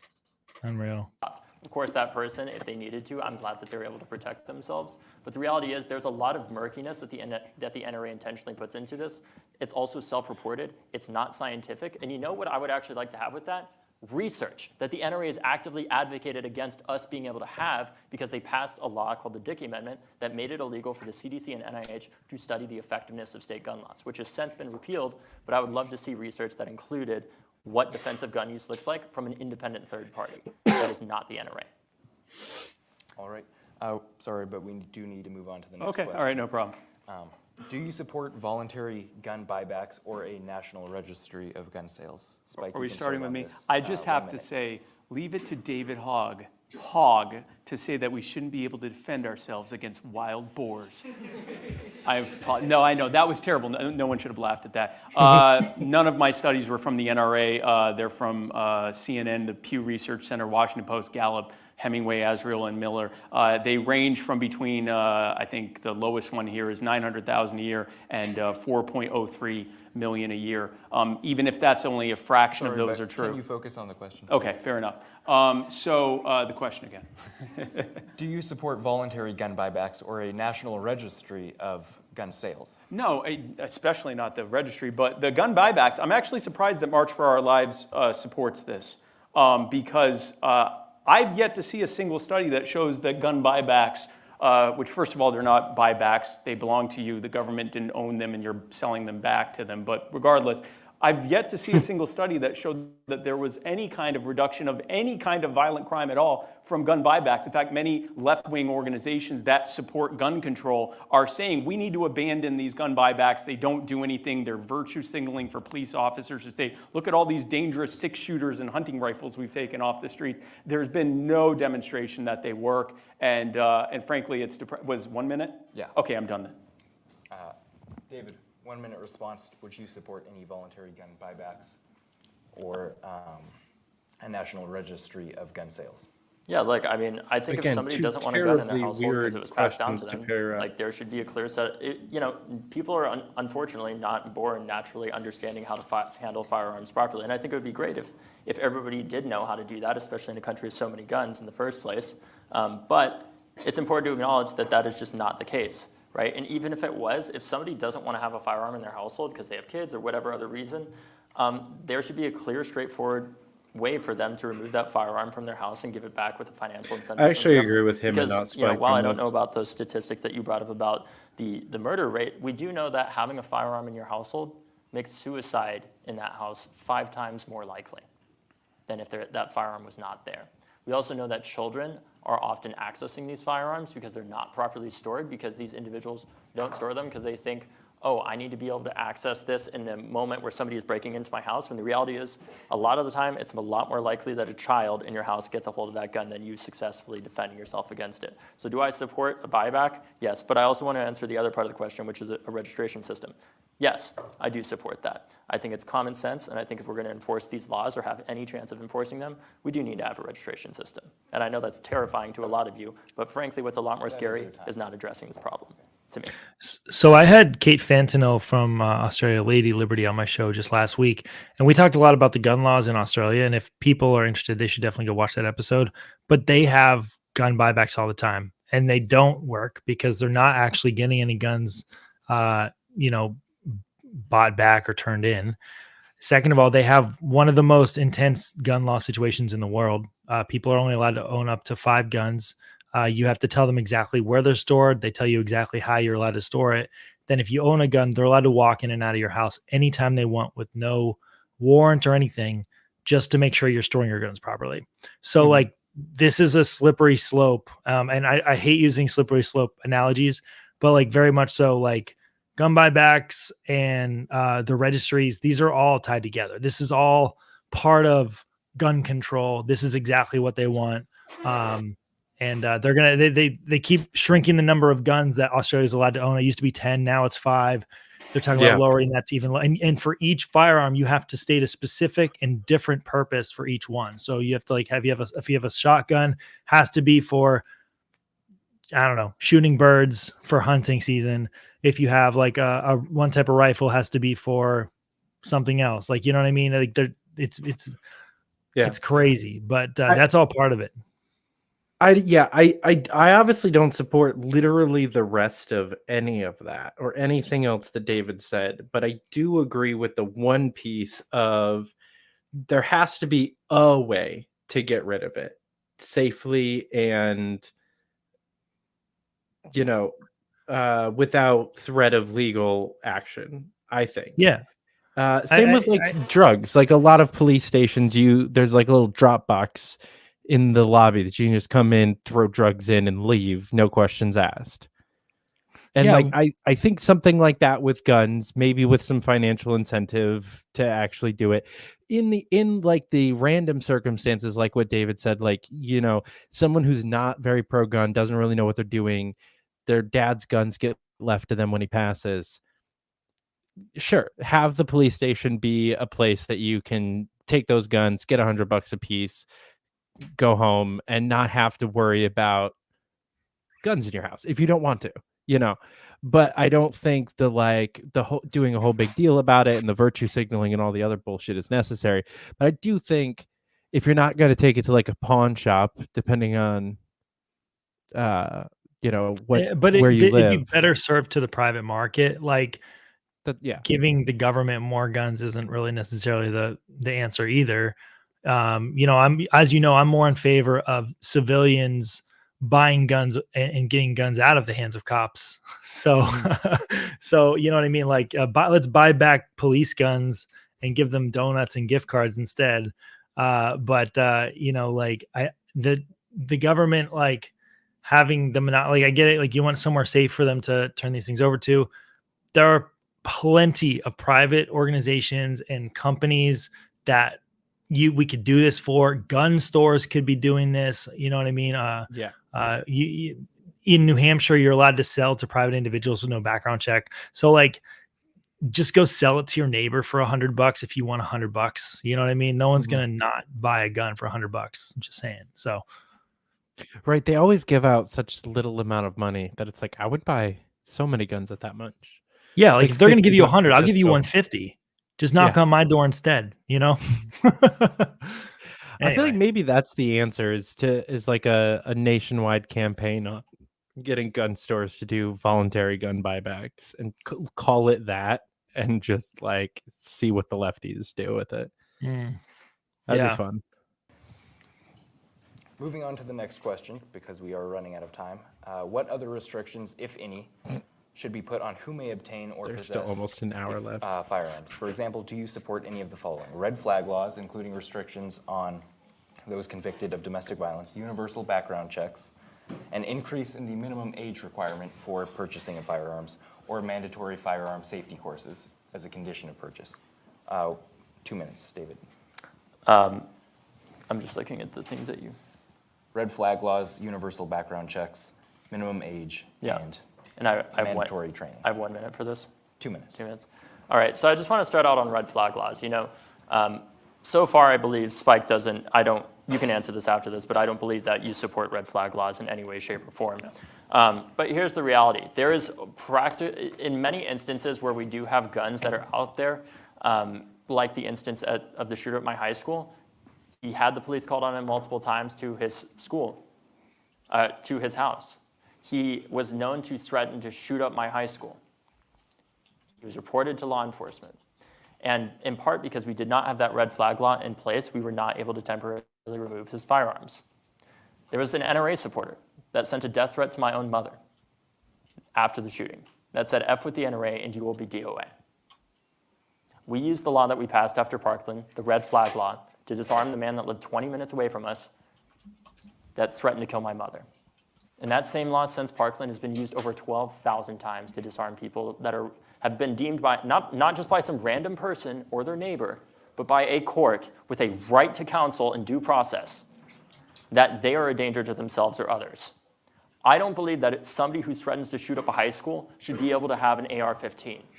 I believe that helps protect our right to be safe and ensure that there is a well-regulated militia in the first place, as is talked about in the Second Amendment, because somebody who threatens to shoot up a high school is not part of that. Do I support universal background checks? Yes, but we also need to acknowledge that we need to have a way of enforcing them as well, which would mean a registration system along with that. Do we need to increase the minimum age for purchasing some types of firearms? I believe we do. I don't think that if you can't have a beer when you're 18, you shouldn't be able to have an AR-15. And by the way, right now, under current federal law, the shooter at my high school would not have been able to buy from an FFL, federally licensed dealer, would not have been able to purchase a handgun because he was not over 21, but he was able to purchase an AR-15. That doesn't make sense to me, personally. And I know that Spike will say something about hunting or some other vague libertarian point, but I just don't think that that makes sense, personally. Spike, your 2-minute response on red flag laws, universal background checks, and minimum age or mandatory firearm safety courses. Yeah, sir, I was writing them down, so I had them here. When it comes to the background checks, multiple studies done, none of them concluded that they had any meaningful reduction in the trend that was already existing of the lowering murder rate that's happening in every single state in this country. And he's correct. Universal background checks would also require some kind of gun registry. That's the first thing every government does before they want to oppress you, is they first have to register your guns so they know where they are, so that they can then disarm them and disarm you and take them from you. And then they can do basically essentially whatever you want. Lily Tang Williams, who survived Mao's Cultural Revolution, can tell you about that firsthand. So I definitely do not support that. Red flag laws, there's actually something you said that is incorrect, David. Red flag laws don't have due process. You often don't even know who accused you. And it can be an ex-spouse claiming that you said something without providing any evidence. But you won't know that because the police will just show up and tell you that they're going to take your gun. And if it's in a state that allows no knock warrants, they'll probably just get one of those so you don't even get a chance to answer your door. They just bust into your house to take it from you. And there's not really a clear way for Australia. you to fight Australia to get does your this all the property time. back. And rather than spend tens of thousands of dollars to get back a gun that might be worth a few $100s, most people just let the state keep it anyway. So there is no due process. Both of the instances that you cited, all 50 states have in place procedures that involve due process to take guns from people that are an immediate exigent threat. And if that didn't work with Nicholas Cruz, I believe his name was, then the system there failed. But that doesn't mean you remove no due process for the rest of us to have to deal with. You have due process in place. Red flag laws failed in California with multiple shootings that have happened there. They failed in Maine with the Lewiston shooter. Red flag laws do nothing but give government another tool to violate your due process. So I don't support that. I agree with David. You should be able to drink alcohol when you're 18. But the reality is, that you're more likely, I forget the exact age, but it's in your mid-20s that you're more likely to commit murder, not in your teens. So I don't believe that should be a limit there. David, a 30-second response. Well, I mean, you're setting a dangerous precedent if we wanted to talk about instances where certain laws have failed, because in that case, I can talk about every murder that's happened in the United States in states with permitless carry over and over again, right? Like, that is a logical fallacy. Is any law perfect? No, by no means. I will be the first to admit. Almost no accidentally There's libertarian a reason there. We still have laws in the first place, right? What I'm And then advocating throws for, it all and away. frankly, in these states, there's differences with each of them with how they pass these red flag laws. I don't know, about which ones you're referring to in particular that have those egregious violations, other than California that at least you mentioned. But in Florida's case, those laws were passed by a very Republican state legislature, and guess who uses them most? It's not liberal sheriffs, it's Republican sheriffs. It's the Republican Sheriff's Association and others that support it because these laws work. Do I always agree with the police on everything? And guess what? The red flag laws still freaking suck in Florida. And people hate it. They're leaving Florida because of it. It's not a popular idea among normies down there. And frankly, his use of like, oh, but the police like red flag laws. Of course the police like red flag laws. That's insane. It is these laws are not put in place for this guy is driving me insane right now. I've lived in states with red flag laws, and they've never worked. Spike just laid out 3 instances where they didn't work. And honestly, almost every big shooting that's happened has had similar stories like David's, where there were like mass shootings that happened and they went off the deep end or somebody went off the deep end and they had, multiple checks by multiple agencies. They've been interviewed by the government, and guess what? After all of those things, they still get a gun and they still take someone's life.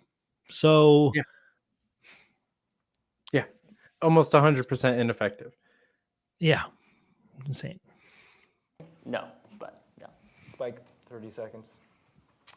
Yes, it is often used by Republican sheriffs. Donald Trump, by the way, is a huge fan of red flag laws. Take the guns first, due process later. And Which I don't agree with, to be clear. Well, that's what red flag laws are. But there is a very Republican sheriff in Colorado who used to be a big supporter of red flag laws until they were used twice against him by prison inmates. They said that they lived with him at his jail.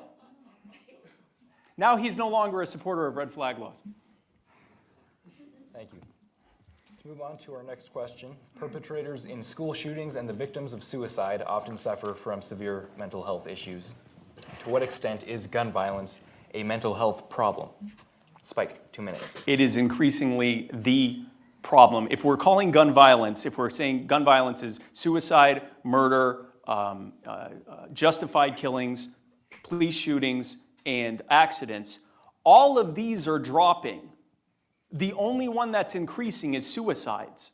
So this is a mental health problem. It is growing, and if that trend continues, where everything else drops and suicide continues, you're going to reach a point where 90% of it is suicides. This is a suicide problem. And I poured through the data because I will admit I'm not an expert on the conditions that create leading people to want to kill themselves. I can tell you about my personal struggles with mental health, especially when I was around a lot of your age in my early 20s and mid 20s. But I don't know, broadly speaking, what they are. And I poured over the data, and even for groups that were trying to tie suicide to guns, none of them said that that was a reason that anyone was killing themselves. Hopelessness, depression, economic conditions, terminal illnesses, cries for help where they weren't actually intending to kill themselves, psychosis, substance abuse was a huge one. Those are the reasons people kill themselves. And I think we need to talk about that. And if we do that, we'll also be actually reducing the gun violence rate with something that actually addresses the problem and actually solves it and has basically nothing to do with guns. And he can have my 30 seconds. Mic drop. Can you repeat the question? To what extent is gun violence a mental health problem? Like, we hear this characterization all the time, especially after mass shootings, typically after it's been a white mass shooter that's gone and committed some horrible atrocity. The fact of the matter is, the shooter in Buffalo, for example, he was not necessarily just mentally ill. More than that, he was a white supremacist, and a self-declared white supremacist at that.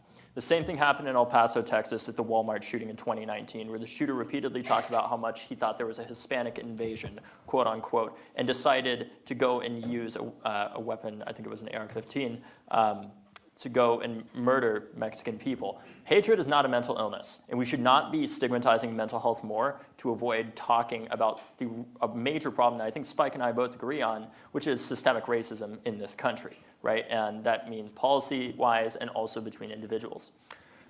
In terms of, I think we can do both. But he doesn't see gun control as systemic racism. Nope. That is just like dude. Goes right over his head. Oh my God. Sorry. Both, frankly. I know that Spike doesn't agree with that, but I think we can both address why somebody wants to kill themselves, and I think we absolutely should. We should address the poverty that causes people that want to die. The demographic that dies most in the United States from guns is actually predominantly middle-aged to white men in rural and suburban areas, in areas like New Hampshire, like Vermont, a lot of the states that were mentioned earlier in this debate. And we have to address those deaths. And the reason why I say that is not only because it's the right thing to do, but because they are preventable. Not entirely, but largely preventable. Because we know that 90% of people who survive their first attempt do not reattempt.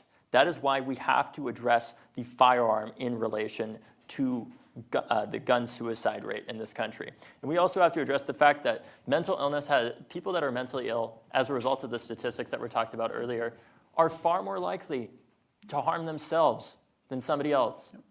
When I was in Maine a couple of years ago, I was talking to a bunch of high schoolers about voter registration and other stuff, and there was a girl that came up to me, she was a sophomore, and she said, I care a lot about addressing this mental health, but I'm really concerned because I told my school guidance counselor that I have anxiety, and I was put on a list of potential school shooters. Yep. That is not the world that I think Spike wants to create or either of us wants to create. But I think that we can both address how somebody gets a gun and why they want to kill themselves, and we should do both and not just one or the other. Thanks. Due to time, that is our last question. Now we will be moving on to 2-minute closing remarks. You want to go first, Spike? No, I'm good. Let's get to the Q&A. Closing remark? That was my closing remark. Okay. Well, I'll take my closing remark if I have extra time. Look, there's a lot of nuances that go into addressing gun violence in America, and I don't think Spike has the total solution. I frankly don't think I have the total answer to solving all this, because there's so many different ways that it happens. It's not just mass shootings, right? What happened in Parkland is obviously horrifying, but what happened in Parkland represents a tiny minority of what happens every day in this country, vast majority of which is gun suicides. But I still think we have to address those and not act like we can only address one or the other. And in this debate, what I've presented you all is talking about that. Personally, I believe that we need to address how somebody gets a firearm in the first place, and that I think if there is somebody that's threatening to shoot up a high school, I don't think that they should necessarily, be given a court date immediately and then have their firearm removed later on. That's an immediate and present threat to the community, and that person should have their firearms removed and be given due process after that. That's what I was getting at earlier. Also, he does agree with Trump on that. Liberties, I think that helps protect all of us in the first place. I know there are some He people that just disagree with said, that, but that's my stance. So I think we need to address how somebody gets a gun and why they want to pick up a gun in the first place. Part of the David Hogg. Yeah, no, he is completely flip-flopped on that. Right-wing supremacist, Trump MAGA, motherfucker, confirmed. I mean, to be fair, we already knew that. Is that Spike can talk all he wants about, individual instances of self-defense gun use. Because when that happens, it's on Fox News, it's on Breitbart, it's on every single damn news channel of the right. But the reality is, it's impossible to talk about the shooting that didn't happen, like the one that could have happened to my mother, where if that man continued to be armed, I may have had to bury her. And I don't think that that man necessarily I don't think that the law that we passed after Parkland is a violation of anybody's civil rights. I think it actually helps to protect our civil rights, because mind you, we're in the state right now that's the live free or die state, right? Am I wrong about that? Yeah. Live free or cry, sir. The ultimate violation on all of our liberties is death. And the current state of affairs that we have in America right now is one where we are far more likely than almost any other developed country to die from gun violence or gun suicide even than those other countries. And I think that doing the same common thing that we have been isn't going to solve that. And I agree in some respects with what you're saying of how we have to address why people pick up a gun, but I think we can't just do that. We need to address both. Spike, still no desire for a closing remark? I think the only thing I will say, since I'm taking back part of my 2 minutes, I want to be clear that when Nicholas Cruz was threatening to shoot up the school prior to the actual shooting or any instance like that, he should have been charged for that. That's actually a crime. That was what I meant when I said it's a failure of the justice system. When that threat was made against your mother or anything like that, those are crimes being committed. And yes, they can step in because of a crime being committed and say, you have committed the crime of threatening someone. And so not only are we taking your guns, we're taking your freedom by holding you and now putting you through due process, right? What a red flag law does is it says we're going to take your guns based on someone asserting that you've done something with little to no evidence. We're not going to let you know what happened until after the fact. You have no ability to prove your innocence. In fact, no one's trying to prove your innocence. We're not even looking at innocence. We just want to know if there was a claim so we can take your guns from you. That's why I'm against red flag laws. But no, absolutely. The person who made that threat, that was disgusting, and they should be not just lose their guns, but be punished for it. So I agree 100% on that. I want to make that clear. And other than that, no, I have nothing left to say, and let's get to Q&A. Excellent. Well, now we will turn to audience Q&A. You can form. Mike is muted. God damn it. Did it again. Since this went a little long, and we had a lot to say, which is good because there was a lot of bullshit said to be refuted. We're going to skip to who I think won the debate, and I think the internet would agree. But we have another guest of honor to come watch this with us. Welcome. Why are we tiny? I'll so fix small. that in a second. I'm done. Let's do Why? it that way. Yeah, Why am I red only on your show? This is even a different thing. Like, Why? I was just on StreamYard with, I'm name dropping now. I'm going to be on Tom Wood's show on Wednesday. We recorded earlier today. I'm not saying that to say, oh, I was on like one of the biggest libertarian podcasts as just like a casual aside. I would never do that. The point that I brought that up is that I wasn't read on that. I come on your show and you have like a make Spike look like his blood pressure is high filter, and I don't understand it. But only me. It could be like I don't know, man. It is weird. I don't look pink, but there's a lot of pink. Only me. There's a lot of pink going on around us, though. So I'm wondering if, like, I don't know. Did you get a lot of sun when you were sunbirding up in New Hampshire? I wonder. No, it would have had to have been since I spoke with Tom. But see, I'm looking at myself on my virtual cam setup. I look fine. I look perfectly fine. I go on David's show. I look like I'm drunk and need to go to the hospital. And I don't. I literally am not drunk, and I literally do not have to go to the hospital. Well, that's good. That would be that. I feel like that would be problematic if you were on here instead of going to the hospital. That seems like a bad set of choices. Would not be advisable. Yeah, would not be advisable. Hi, everyone. Thanks for so much for having me. Thanks for coming, Spike. I'm happy to be here. I'll give you a proper introduction in a second. We're gonna watch the rest of this like little Q&A bit because best Hi, part. my name is Lily Tan Williams, and welcome to my Live Free or Die state. Actually, I am a Chinese immigrant who survived communism. And under Mao, 40 million people were starving to death after he sold the communism to them, and 20 million people died, murdered during his Cultural Revolution. So my question to you, David, is that can you guarantee me, a gun owner tonight, our government in the US, in DC, will never become a tyrannical government? Can you guarantee that to me? There's no way I can ever guarantee that any government will not be tyrannical. Well, then the debate on gun control is over because I will never give up my guns. Never. And you should go to China to see how gun control works for dictatorship of CCP.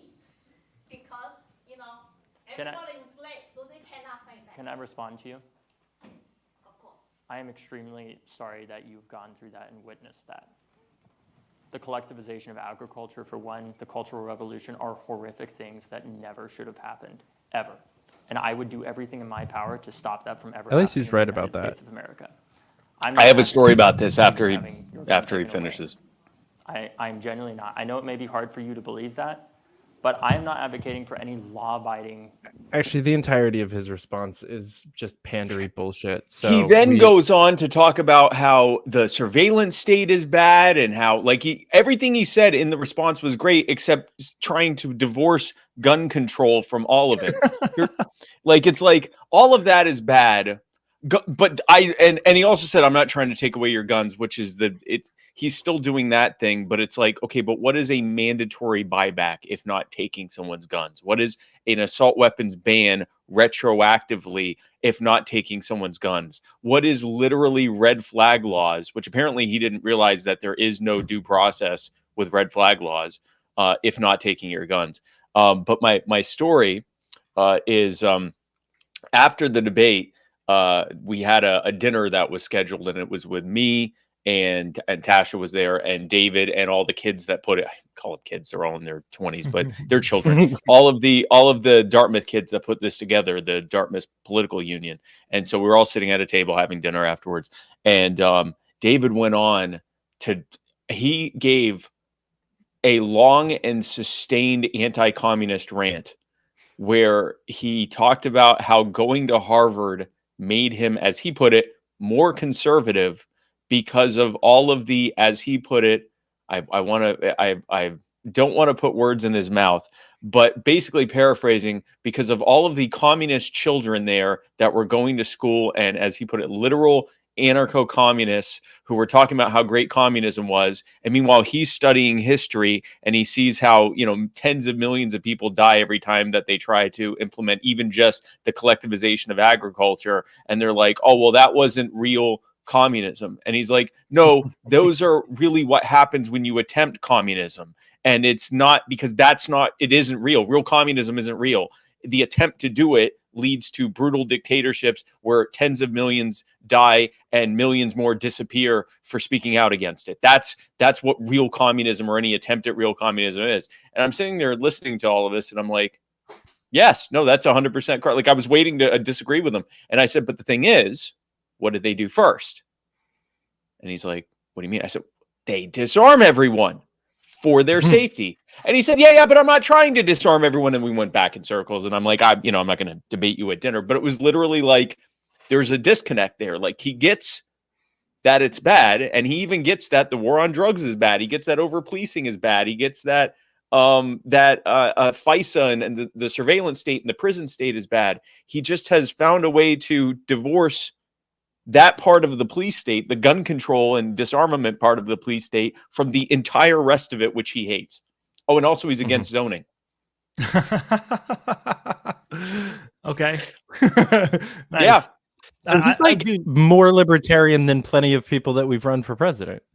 I will tell you, I mean, his overall take on a lot of things, I'm listening to him and I'm like, yeah. Was he more libertarian than RFK? It depends on the subject. Yeah, sure. I will say this: if we started talking about healthcare or the welfare state or whatever, I'm sure he's as hardcore progressive as even an RFK. But when it comes to, like, if we were to specifically zoning and the surveillance state and the war on drugs, I mean, there's definitely some. He kept saying, there's some parts of me that are conservative. And I'm like, I don't think there are. I think there's some parts of you that might be libertarian leaning, or certainly distrustful of government. I hesitate to say it's libertarian, because libertarianism comes from a principle based on property rights and non-aggression and respecting people as individual human beings. He certainly has an anti-authoritarian bent on most things. Gun control ain't one of them. Yeah. And Lily Tang Williams, by the way, is fantastic. She's one of my favorite people here in New Hampshire. Yes. Awesome lady. She she supported my sheriff campaign the other year, and it's really good to have a fresh perspective from somebody. Everyone, we need the constant reminders that communism isn't something that happens overnight. It's a constant progression towards them taking your rights away little by little. Yep. And there's no one really better to share that story than someone who had to live under communist oppression for so long. And she has a great way of sharing her story. So people who want to, they should go share her campaign, give her money, because she's going to be running for office again this next year. Lily Tang Williams is awesome. So. Yeah, she's actually running for Congress right now and is in a crowded primary, Republican primary, and the Democrat incumbent just dropped out. Like days before I got up to New Hampshire, she dropped out. I forget if it's a male or female, but the incumbent dropped out. And so basically whoever wins this Republican primary is probably going to be in Congress. And so my hope is, because I mean, that clip from the debate has gone hyper viral. It's been shared, I don't even know how many times. It's been viewed over 100 million times. Yeah. I'm hoping she's getting donations. I'm hoping she's getting support. I'm hoping it's enough to make her. She seems to be kind of the cause célèbre, or the darling of the right now. I'm hoping that pushes her through that primary. If this debate helps result in Lily ending up in Congress, I mean, talk about long tails to a debate. That would be insane, because she'll probably be in there for 20 years or something like that. That would be insane if that results from this. That would be a far bigger win than me getting points on David Hogg in a debate, or anyone. She did say she was getting a lot of donations, and I know that she's had a lot of media reach out to her as well, to go on the news and stuff like that. And that's just it's great. It's all good publicity for her. So it's amazing. I feel wasn't Charlie Kirk the one that shared it on Twitter that kind of kicked it off?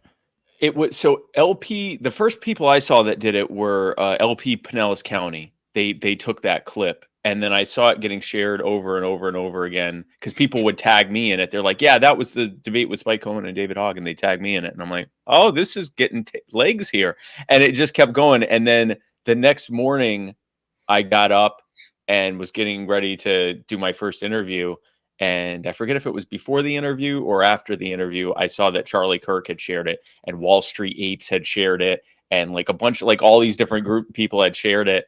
and it was like, oh, okay, this is a thing now. This is what people will remember from the debate. And I couldn't be more happy, because like I was just doing a debate. She's running for Congress. You know, we could get a like really based libertarian anti-communist into Congress who, you know, try having AOC explain the wonders of socialism to someone who survived Mao's Cultural Revolution. She'll have to equivocate like David did. She'll have to go, oh, that was terrible, and I would never want. And she'll go, no, but that you're doing that here. This right. What you're doing, or the steps they had to take, like Ben said, you know, it didn't happen overnight. These are the steps they have to take. You know, you might not be the communist, but you're the useful idiot for the communists. If she gets in Congress, then not only did I win that debate, but I won 2024. Frankly, yes. Oh yeah, and I like the point that you made. I guess it was in the Q&A. I didn't realize that it was, but I think one of the better points that you made throughout the whole thing was that the Weimar Republic actually disarmed everybody, not the Nazis. Yeah, the Weimar Republic. I think, yeah, go ahead. I think that's like a really crucial point to make, and like a really important, because even the right wingers get that talking point wrong constantly. Yes. Where the Nazis disarmed everybody. The Nazis disarmed everybody. Nope. And I feel like a lot of Democrats, progressives, whatever in the U.S.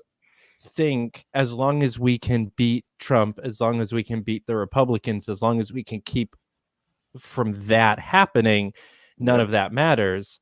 When in reality, it was them being useful idiots beforehand that led to somebody like that actually being able to come in and do crazy shit, which we saw with Trump, but that still hasn't really clicked, I guess. Yeah, and I to be clear, I'm not comparing Trump to Hitler by any stretch of the imagination. What I am doing is from the Democrat perspective, where they do see Trump as Hitler. I was saying, like, listen, you know, and you mentioned it too. Our friends on the right often say that, you know, before Hitler did what he did to you know, the Jews and the gypsies and the homosexuals, first he had to disarm them. He didn't disarm anything. He actually rearmed the Aryans. It was the Weimar Republic before him who disarmed everyone for their safety.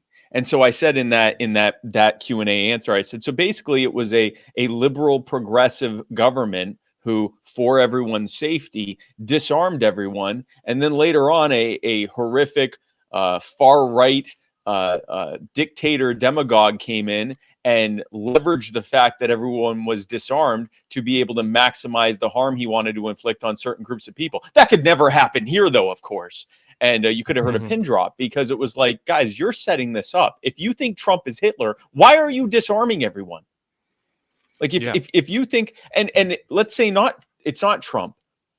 If the path we go on, that we're on, continues, and we end up in, you know, hyperinflation because of unsustainable debt, and we end up with a similar situation that they had in Germany during that time, where you know, a wheelbarrow filled with your currency couldn't buy a loaf of bread. If we end up in a situation like that, and then some crazy person shows up and says, I can fix all of this, and you know, it's the Jews' fault, and you know, we can fix this and we can take over, you know, it happened in Germany, it could happen here. And maybe he doesn't blame the Jews. Maybe this time he blames Muslims, or he blames black people or immigrants or whatever. Yeah, immigrants. He could blame he could correctly blame the Federal Reserve, but still use it as an opportunity to take over and do horrific, unspeakable things. If everyone's disarmed, then that's that guy's going to be able to oppress us a lot easier. Now, thankfully, disarmament, and David even said this in the debate, it's functionally impossible. Even if the court stopped their constructionist interpretation of the Second Amendment, even if they were able to replace the court with a bunch of progressives, it is impossible to remove 400 and some odd million guns from America. Like, that's not real. He even admitted to that. So I mean, it's not a real threat, but it's worth pointing out that it was the well-meaning goody two-shoes Weimar Republic. It was not Hitler that did that. Yeah.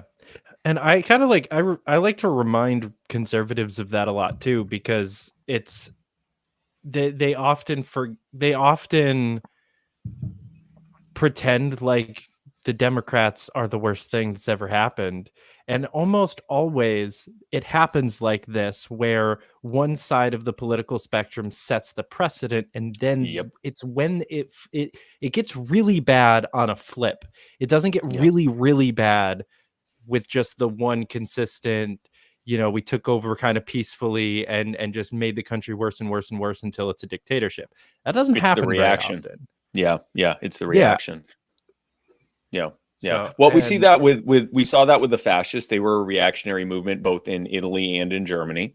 And we definitely saw that with the communist takeovers in Russia, in all through Southeast Asia, in China, in Cuba. We see that over and over again. There was a brutal regime in place, a brutal oppressive regime in place. It led to this, workers' revolution, or this military coup, or this people's coup very often. And then immediately became worse, like almost instantly became worse. And that's what happens. It's not that. I don't think it's going to be that the Democrats to implement communism. I think it's going to be that whoever whatever status quo party is in charge is going to make things so bad that there's going to be a revolution, and it's going to be that revolution is going to replace our current system of government with something far, far worse for us. That's the real risk. Yeah, that's why I'm really iffy about these weird other new third parties that pop up, something like a Forward Party or No Labels, or some of these other groups where it's like all they really stand for is new, something different, better, and that's it. And it's like, that's not flavor of the week. Good. Yeah. But what is it? It's like, it's new. Yeah, I've heard that before. What is it though? The No Label seems to just be kind of like, we got something new. It's like literally the same thing.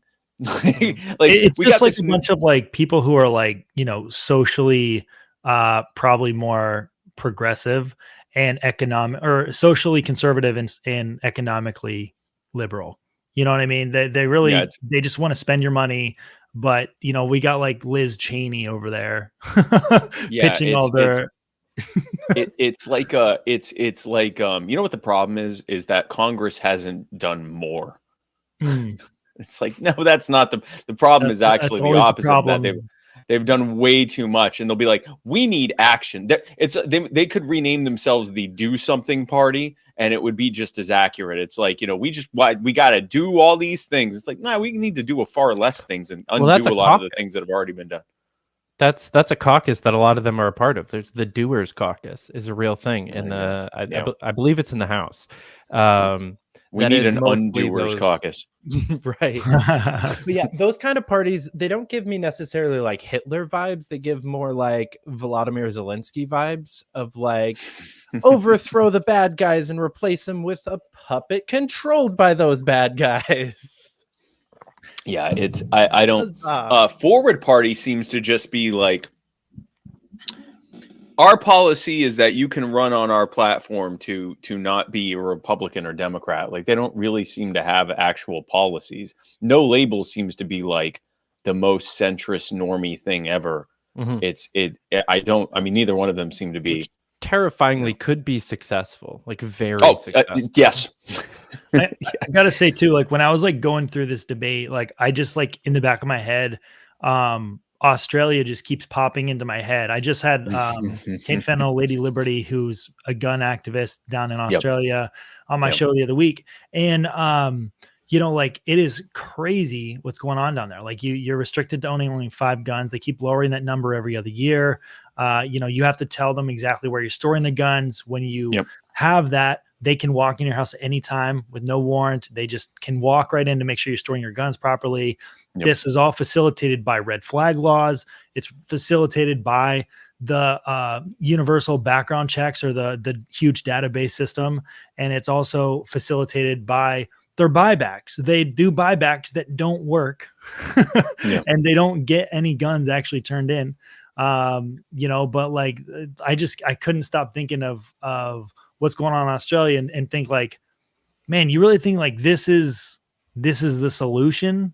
Yeah, Like, I don't know. It's wild to me. And they also dox everyone on a regular basis. So if you're with the media, you can request the database with all the names and addresses on it. And so in Western Australia, which is the state she's in, some local paper requested it, got it, and made a website that had like a map with everyone's addresses, names, and I believe what kinds of firearms they had to dox everyone. And they said it was for public safety. Right. And I think this was all happening around the same time as COVID too, wasn't it? If I recall, yeah, I think it was. And so it was like everyone's locked inside their houses and they can't leave anyway. They can't leave, and they got doxxed by the local media with the help of their state government. It's just insane to me that people think that's a good idea. The so-called buyback thing. I did a lot of studying for the debate. I know a lot about guns, but you want to brush up on all the newest stuff, make sure that you didn't miss anything or whatever. And so I'm reading through all these different studies about gun buybacks, and what struck me was they aren't even trying to claim they work anymore. And the anti-gun left is increasingly saying we got to abandon this. It's a bad idea. It doesn't work. And it allows cops to virtue signal that they're doing something about gun violence when they're not. And so it's now inverted, where now the anti-gun left is like, gun buybacks don't work. We need to drop it. We need to focus on all these other things that don't work. But they at least acknowledge this doesn't work. And I don't think that they're wrong either. I think it is a virtue signal for a lot of cops. It is 100% a virtue signal. That's actually why they don't like it, is because cops do like it, because it's a thing for them to pretend they're doing something. And they're right. But so is all of it. But anyway, everyone's abandoned it except for March for Our Lives. And so I brought that up in the debate. I said, I don't understand why you're still supporting this. It doesn't work. And you'll notice he didn't really push back on that at all. But yet that's the centerpiece of their policy, is mandatory gun buybacks. They don't work. They literally do not work. So it was a very cordial debate. It was a very, we were able to focus on our disagreements as opposed to attacking each other or each other's motives. So I think it was very useful. But I think what was most useful, there's two parts that I think were most useful. One is that we rely on the facts, and the anti-gun side, or the gun control side, relies largely on a feeling, anecdote, and really skewed data. If at all, like the whole like gun violence thing, they're just lumping in suicides to ignore to try to mask the fact that what we consider gun violence, murders, and that kind of stuff, that's all going down.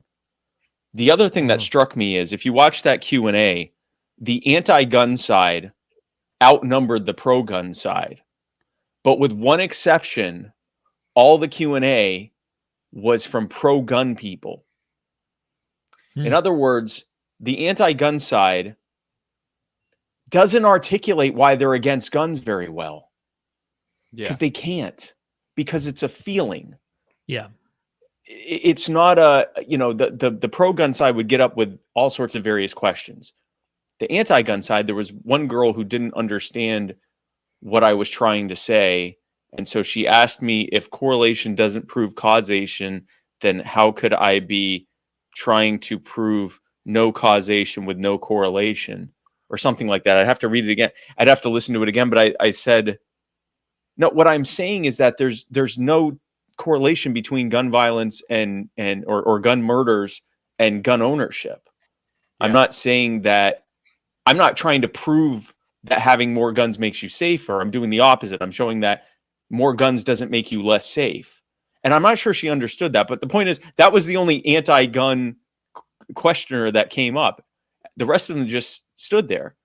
They didn't have anything to contribute because they're just against guns, because guns are bad. It's the guns. And so that was the most instructive part of the debate, was that the anti-gun side absolutely relies on just fear. It's Well, not based on facts. And there's not a whole lot of logic to back up the fear either. Like, I understand, like, David went through a very traumatic experience, and like, I was, I was kind of, I'm sympathetic to that in a way. Whereas, like, I know a lot of my friends who are firearm owners. Some of them, if they were in that situation, maybe they would have changed tunes. Like, I had a friend who was there at the Vegas shootings during that concert, and they used to be huge pro Second Amendment folks, and now they're very much so. Their whole Facebook profiles flipped upside down, basically. You know what I mean?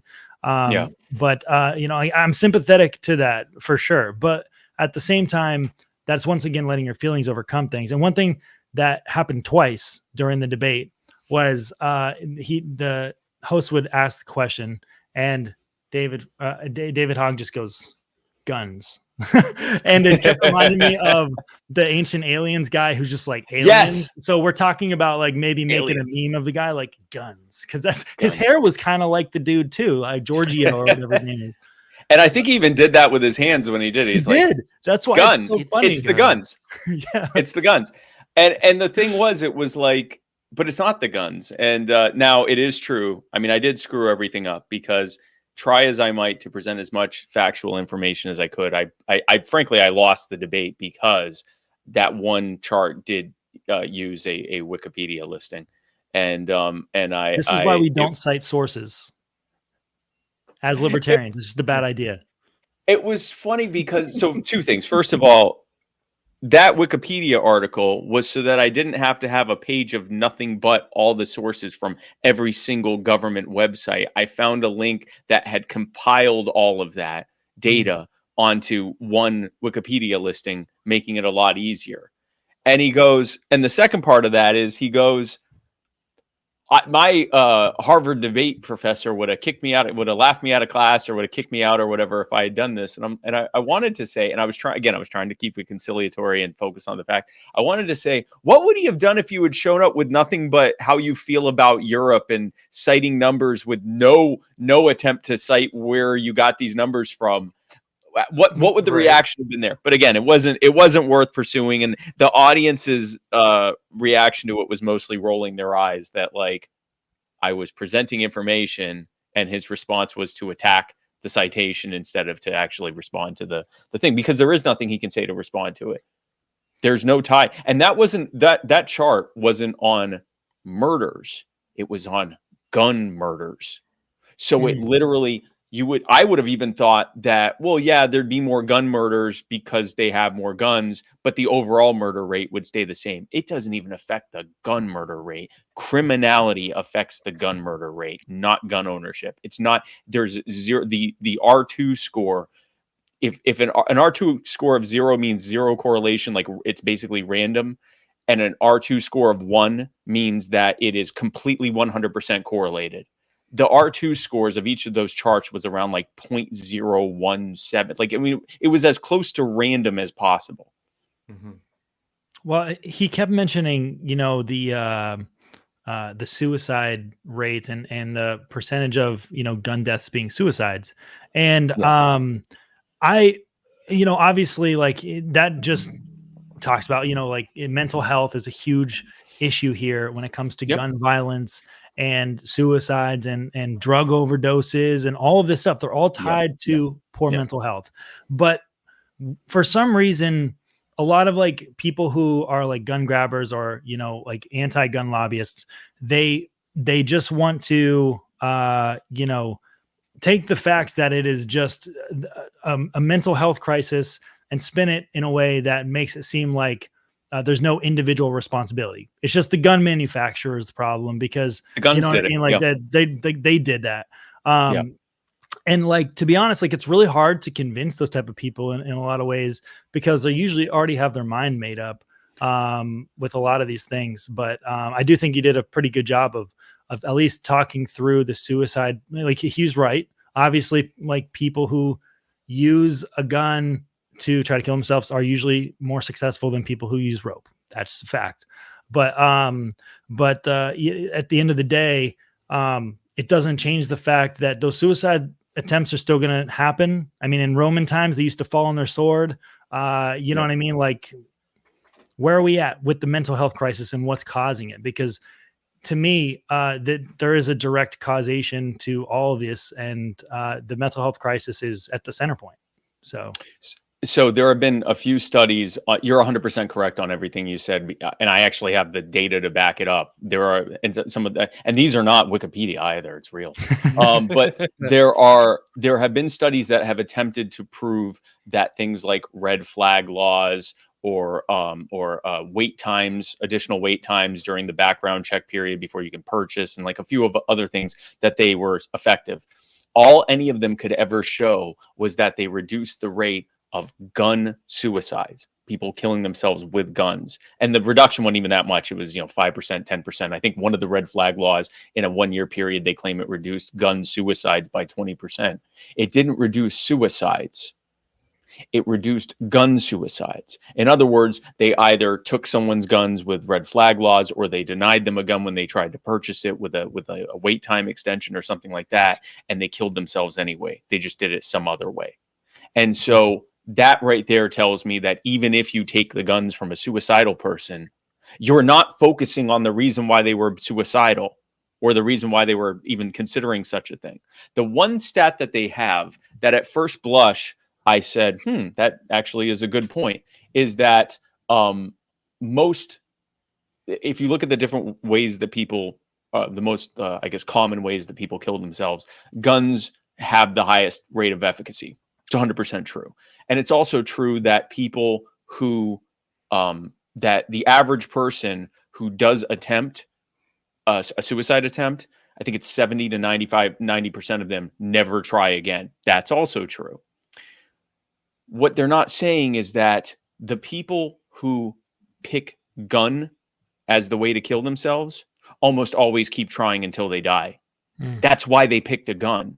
If I'm saying, man, I feel hopeless and I just don't want to feel anymore, and I just wish someone cared, but I'm not quite, maybe I'm willing, maybe I'm at the point where it's like, I wish I didn't wake up or something like that, but I'm not like, I have to die, right?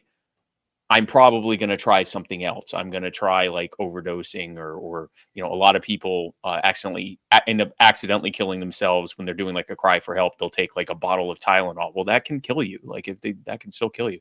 And they'll do something like that and then survive it and go, man, what was I thinking? I shouldn't have done that. Wow, my life is worth living. And they don't do it again. Someone that uses a firearm is going into that. That's not a cry for help. They want it to end immediately. And so if they do somehow survive, they do try again until they succeed. And so that whole like, oh, if we take the gun, then they can survive again. If that were true, then those studies that showed reductions in gun suicides would have also shown a reduction in successful suicides. It did not. If someone's choosing a gun, it's because they want to die. And we need to focus on why that is. And I did a study. I read all like Psychology Today and all these. I was doing deep dives into stuff I'd never really researched before, and one of them was the suicide. All of the reasons listed: psychosis, drug addiction, PTSD, parental abuse, toxic family structures, depression, anxiety. Like I went through all of the things. Dozens of the most commonly cited motives that are given for people that survive or the people that leave suicide notes. Not a single one of them cited guns. None of them. None of them said it's because there's guns in the world or because I'm scared of guns or because I have a gun. It is not a gun issue. No one's even claiming it's a gun issue, or no one's even claiming that the suicide itself is a gun issue, but then they're trying to blame the gun for it. Well, and like so with the lesser guns doesn't mean there's lesser suicide attempts, because they're not even correlated to the amount of attempts that are taking place. The amount of suicide attempts in general are through the roof, skyrocketing every single year, because the mental health crisis is compounding on itself over and over again. And, like just in the last 2 years, veteran suicides has almost doubled. You know what I mean? So it just because they're not, they're using guns most of the time, that doesn't mean there's less suicide attempts in general either. And the more suicide attempts that are happening, the more people that are using guns as their preferred method even. Like, sure, the gun violence numbers will be skewed largely in that direction. That's true. But once again, what are we doing to fix the root cause? How did we get here? And why is it the government? It always is the government. If suicides were a gun issue, then murders would also be going up.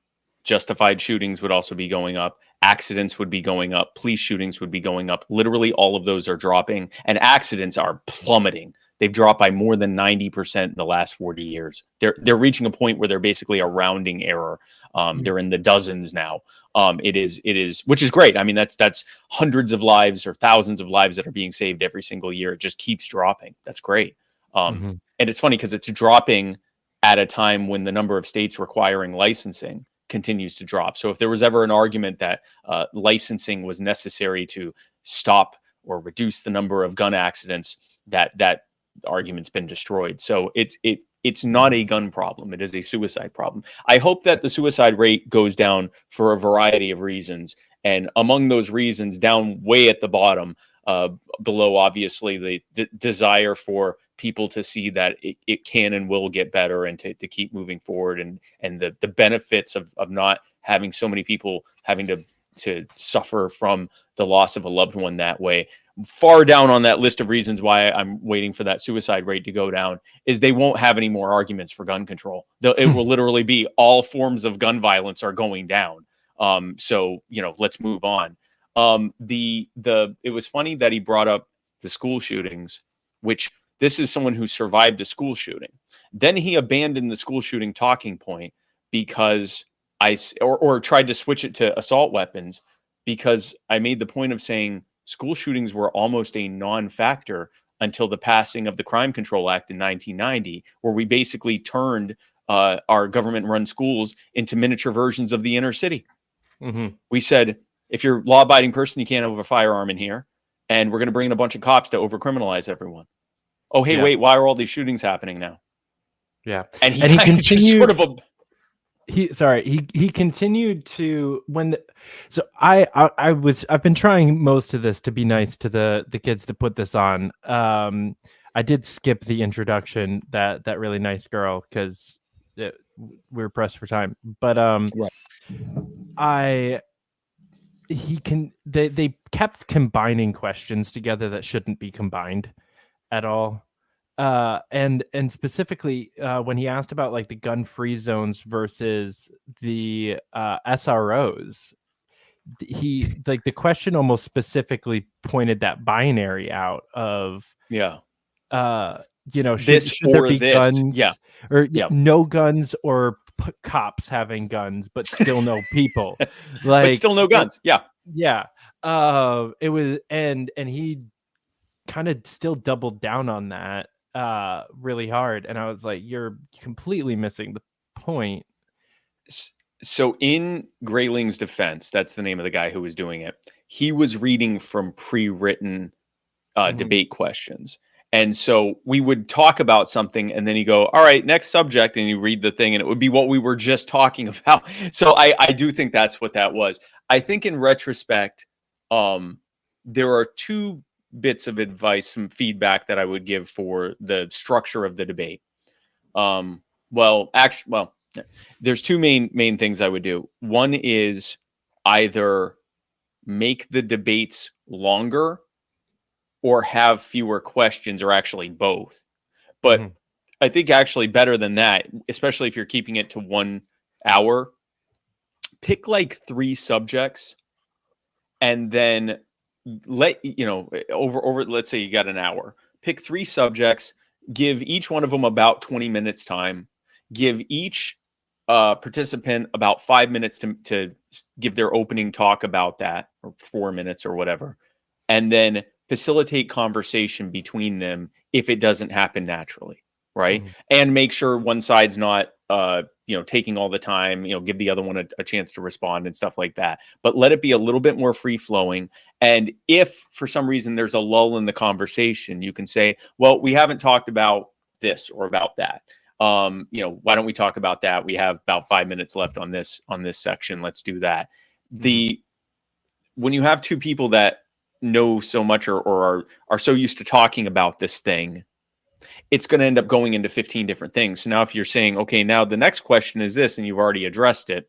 So that's, but again, I really don't want to give these kids a hard time, because they put together a good debate, and Yeah, they should be proud of it. Like it was a good thing. They screwed up with the pre and post debate polling thing. That was I don't know if you saw that, but they in the pre debate polling they had the QR code up, and so all of my people that were watching it in the watch parties voted on it. So they had like 1,000 people that voted, and then in the post debate polling they were like, oh wait, a bunch of people voted online. There's like way more people that voted than the 50 or 60 people that are here. We're going to limit it to the people that are here. Well, you've now spoiled the sample. Like it's not, you might as well just go find another group of people and ask them. Like it's not that you're not, the whole point of pre and post debate polling is to see what that same exact group of people thought after the debate. But anyway, we can nitpick all this stuff all day, but they did a great job and they were professional from the beginning, from all the way from the beginning through the end. I honestly, like, I know most or all of those kids were probably on David's side and not mine. It never felt like that during all the planning of this and everything else. Yeah, I think it went very well. Nice. I mean, if you and Dave ever want a conversation with more of a conversation, I'm always available. I would be happy to do that, and I will not tell him that you are my son, because that. I don't think it. I'll say, hey, I found a David. That's He's a David and two Davids. There you go. It's just two Davids, just Daviding it up. And that's two Davids, two Feichenschmidts. It's two Davids and two Feichenschmidts. How can you beat that? There you go. How can you beat that? So yeah, how do you think that this affected the conversation at large? Do you think that there were people watching it that swayed one side or the other? Do you think at least that there were people that didn't really understand the other side that can now get a feel for it? Or do you think it was kind of just for the publicity, for the clips, for Lily, and just kind of a fun time? Well, it was definitely a fun time. It definitely helped Lily. I think that, and we're going to be putting out a highlight reel that I would have done days ago, but I've been in New Hampshire doing interviews and doing pop-up events that Ben's setting up, and I just finally got home. So we'll be doing that. So, I mean, yeah, there'll be some of that as well. I do think if someone walked in who wasn't really sure what the other side thought, they got at least somewhat of it. And I think David was probably like, if we didn't know the anti-gun side, David's a pretty good representative of the anti-gun side for the most part. He's not even the most, he doesn't call for like handgun bans and stuff like that, which is hilarious to me. He calls for assault weapons bans, even though you're far more likely to get killed by a handgun. But anyway, whatever. Yeah. He doesn't, so he's not like one of the more visceral ones that call it like the most strong ones who calls for like total bans and all that stuff.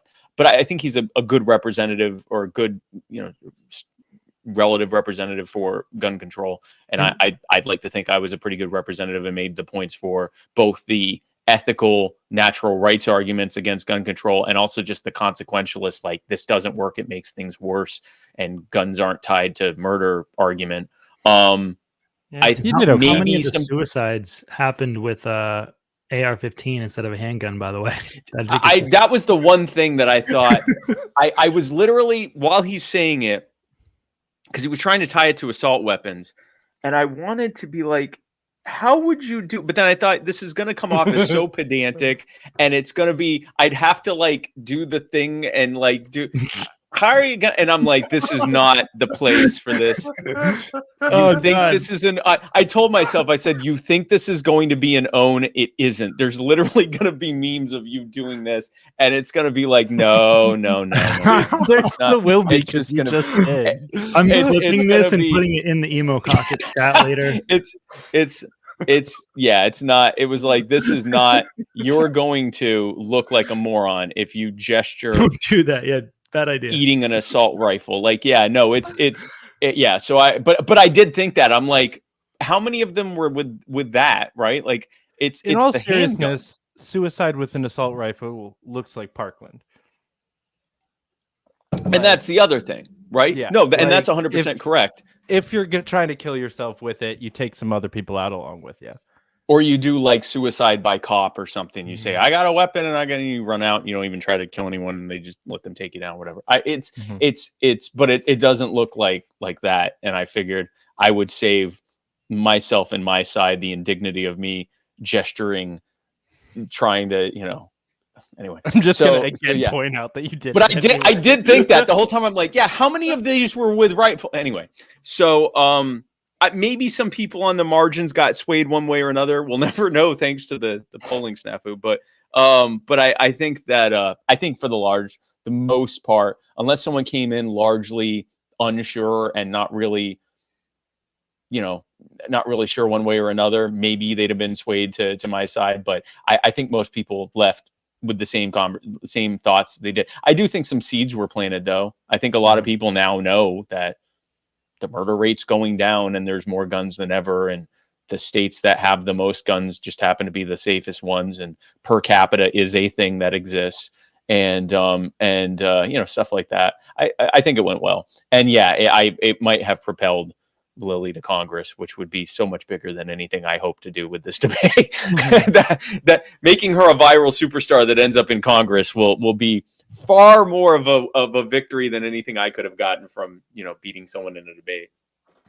Yeah, the point I made earlier about the kind of efficacy of doing stuff like this is, I think, at least in my experience, having conversations with people of similar mindsets as David, and sometimes publicly, is not necessarily that you win them over on the issue that you're talking about at all, but you win them over on the efficacy of you as a human and your ideology.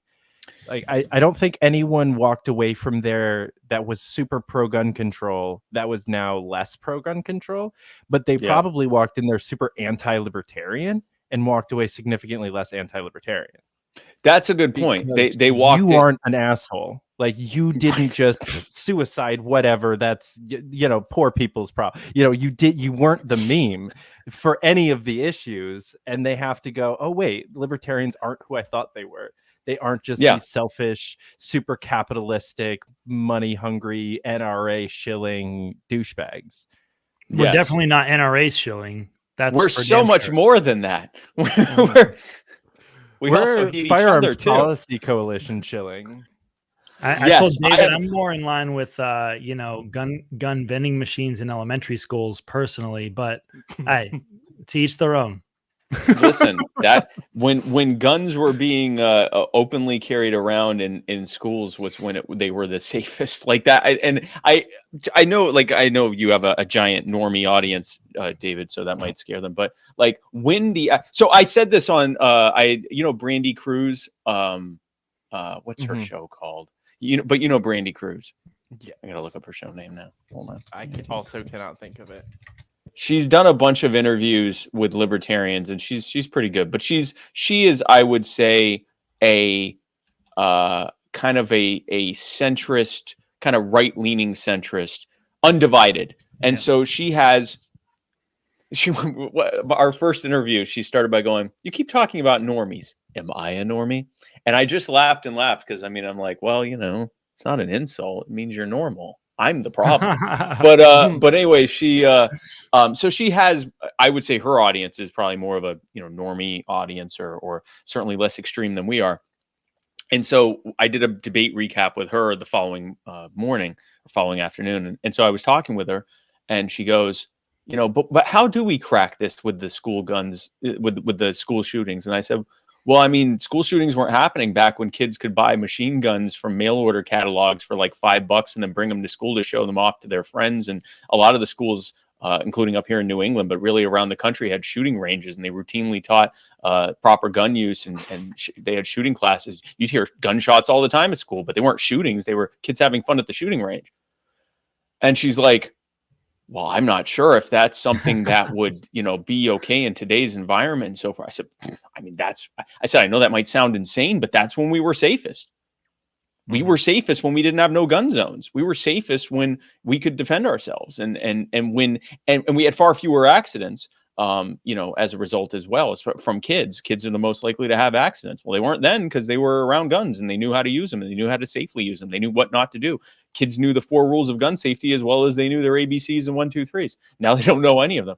But I said that, and it was one of those things where like she knew it was correct or she believed that it was correct, but also it was like, that sounds insane.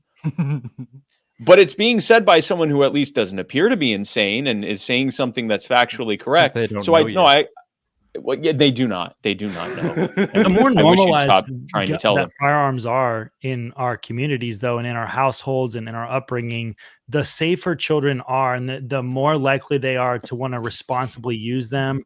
And to, like, I started using firearms.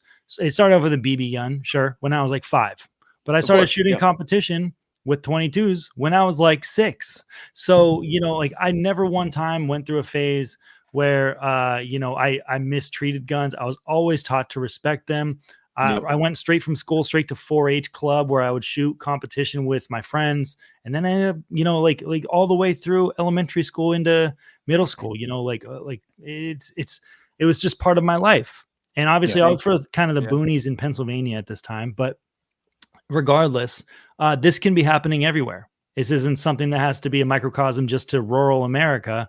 This can be a normal thing for everybody. And maybe it's not okay to be in everyone's life. Maybe everyone doesn't want this to be around their kids, and that's fine. That's their choice. That's prerogative. But it doesn't change the fact that those areas, those children usually end up being much more safe with the guns over the long term than kids who are sheltered and taught to be scared of guns their entire life. There was a University of Maryland study that was based largely in Baltimore, and it was of people that live in Baltimore. So it was mostly black people, but it was the residents of that town, of that city. And because there's high rates, not just of murder, but of accidents there, gun accidents. And so they were talking to, they were doing different surveys and talking with them about their perceptions of guns and so forth. And what they found was that, and this was their recommendation. Again, this is University of Maryland. This isn't the Gun Owners of America or FPC or NRA or any of that. And their conclusion was guns might be illegal, but we need to be teaching these kids gun safety because they don't know it. They don't know how to safely operate a firearm. And there's firearms here. There's a lot of them. They're just all illegal. And what they heard from people and adults, what they heard was the only time they ever have their gun on them is when they think they're about to get into a shootout. Otherwise, they've either got it, hidden under the bed, or a lot of them leave it nearby their house. Because that way, if it gets found, well, I can't get arrested. It's not on me. I don't own it. It's not tied to me legally with any kind of ownership paperwork or anything like that. It's just, here in the flower pot over there, or hiding it under stuff. They're hiding it outside in an urban environment. And it's like, because again, you're not allowed, by criminalizing it, they're not allowed to have it. They need to go to Baltimore and start looking under flower pots. Apparently so. Baltimore flower pots. It's like GTA or it's like the old video games where you'd crack open a vase and there'd be like a weapon in there or something like that. That's what Baltimore's like, apparently. But it was literally like they saw that because it's illegal, because it's both criminalized and stigmatized, the only time people have their guns around them or near them is when they think they might have to defend themselves in that moment, or they're going to try and kill someone or for revenge or whatever. But they're not like practicing with them. They're not cleaning them. They're not showing their kids to be safe with them and to not touch them or whatever. They're like not acknowledging they exist. They're hiding them. Well, that's like the worst way to treat a gun. And of course, if they ever use the gun, they have no idea what they're doing because they've never actually practiced with it. So they're almost certain not to be able to use it right. Like, these are all the worst ways to do it. And they're happening because you're in an area with high criminality. So they still feel like they need to have the gun. But because it's illegal, they're not training with it. They're not storing it safely. They're not doing any of they're not keeping it maintained. They're not doing any of the things that you would responsibly do with a gun if it wasn't criminalized in your area. And so they're actually making things worse. And that was the point I was making in the debate. Stop blaming the tool, because when you blame the tool, you create conditions that increase criminality, and then they turn to the tool. And then you go, oh, the tool, it's that tool again. And so you add more stuff that increases criminality, and then they turn to the tool for criminal purposes. It's the same thing with the war on drugs. Like we have more drugs than ever before. Drugs are winning the war on drugs, and guns are winning the war on guns. Yeah. I will play devil's advocate real quick. Sure. To say that I don't think I don't necessarily think that an instant reverse on this would be good as far as like the guns in the schools conversation, kind of where we started this jaunt off from, because I obviously I agree that schools were safer back when there were guns in schools, but I think it's been so long because it's been a full generation, almost two at this point. A couple, yeah. Of that not being a thing. And I think that there are a lot of parts of society that have deteriorated similarly, of just the kind of babification, the nanny state becoming more so of a nanny state throughout those generations. That I don't trust Gen Alpha with guns the same way that I would trust the Gen Xers or the Boomers. It's just a completely different generation. The founders could have never intended such a dangerous generation. They would have never written the Second Amendment if they had known saying that I'm not saying that we need gun control laws or that we need gun-free zones in schools. I'm just saying that I don't necessarily think tomorrow overturning that and a bunch of kids carrying in schools would necessarily have a good end result. I've got great news for you. That's not going to happen. I know. Yeah. That's also true. But I want to say this. The kids that we are worried about carrying in school are carrying in school. That's why there are so many school shootings. So that's like kind of like it if someone's saying I want to, and I'm going to leave out the mass shootings because the vast majority of school shootings are not Nicholas Cruz or the Columbine schmucks or anything. It's like someone who the common school shooting is a teenager bringing a gun into school to shoot a specific person or specific people. And very often, because they're kids and they don't, and because they're not trained, they end up possibly killing other people as well accidentally, or themselves getting killed because their target also has a gun and shoots back. So it's like a shootout type of thing. Very rarely, or it's a domestic abuse situation. Jilted boyfriend killing an ex-girlfriend, something like that. Which means it's basically a reflection of the majority of shootings outside of school, which are domestic violence and gang-related and crime-related violence, or organized crime-related, gang-related violence. So the kids that were like, oh, we don't want them having guns, they're kind of already having guns, and they are in the schools. I think at the very least, having a policy of saying, if you are staff or faculty, you should be able to have a gun lawfully in here. I think that is things tend to happen incrementally. I think that would be a good first increment to remove that visceral fear a lot of people are going to have about having any guns in school. Because again, a lot of people are convinced that there are no guns in school until that, fateful moment. They are. Those people haven't been listening to Wheatus for the last 15 years. Even Teenage Dirtbag talks about how he brings a gun to school. Okay. This has been happening for 15, 20 years, 50 years. Yeah. So I would say that I think the incremental, I think the incremental is going to happen if it ever happens. Not so much because that's what's safest, but because that's what the people need to be able to see like, oh, okay, it is okay for that. And then saying, okay, well, if students want to be part of a safe training class, then they can bring their gun. Like, having this kind of drip approach. I do think there are some places like in Wyoming where there are just about 3 times as many guns as there are people. I think they probably, the public there, broadly speaking, would like be okay with it just going back to how it used to be and removing the federal requirement altogether and reopening the shooting ranges that they probably have in mothballs. Right. But I think in other areas that may never have had shooting ranges or anything like that, there's definitely going to have to be a more incremental approach, and there may never be, a full-on, mixed shooting ranges at the school. But I do think there are some places that would immediately. But again, if the concern is the kids having the guns in school. They do, and right now it's more likely to be the ones we're worried about, or people who are scared of them and are bringing them and saying, I'll only use this to defend myself, which, okay, that's fine. I have a question. Are you optimistic that gun legislation will continue being repealed and that our gun rights will increase over time? Or are you kind of black-pilled on the whole thing? No, I'm very white-pilled on it. I think the Bruen decision is we're just beginning to see the consequences of that. As more and more of these lower court refutations of Bruen are being reversed and struck down at the court level, where they go, no, we meant that when we said that. Like we weren't stuttering or joking when we said that, unless you can show an actual analog of this law that would be constitutional today, that came before the Second Amendment, then you can't rule that you can't decide that this is constitutional. Yeah.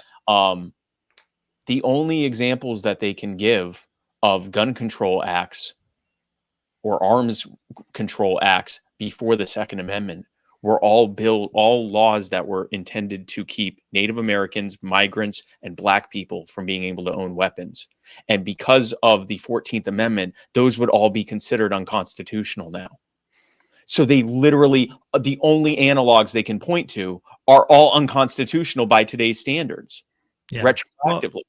Well, I like, off of that, I'll have like just 2 points to make on that. One of them was just that it was funny how he kept bringing up systematic racism, but wasn't like pointing out that gun control is systematic racism. That was blowing my mind the entire time. But also, I think I'm also like pretty optimistic about this, because I see places like the Ninth Circuit in California where Judge Benitez is, challenging the rules for the high capacity magazine bans and all this stuff. And we talked about this a little bit earlier, but like when they were challenging what the state's argument is for how many rounds is too many, the state argument was basically, or the guy that was making the arguments for them basically said, well, potentially one is too many. So I'm like, basically it's an arbitrary number that they're just coming up with and pulling out of their butts. You know what I mean? So, I think that like the more I see things like that, they call him Saint Benitez. I'm sure you know who I'm talking about, probably. But it, like stuff like that definitely makes me kind of more white-pilled on the whole thing and optimistic looking into the future for sure. And New Hampshire's been like killing it with repealing these type of gun laws too. So we are winning in the courts right now. Mm-hmm. Mostly. I mean, there are some losses, but almost entirely winning in the courts.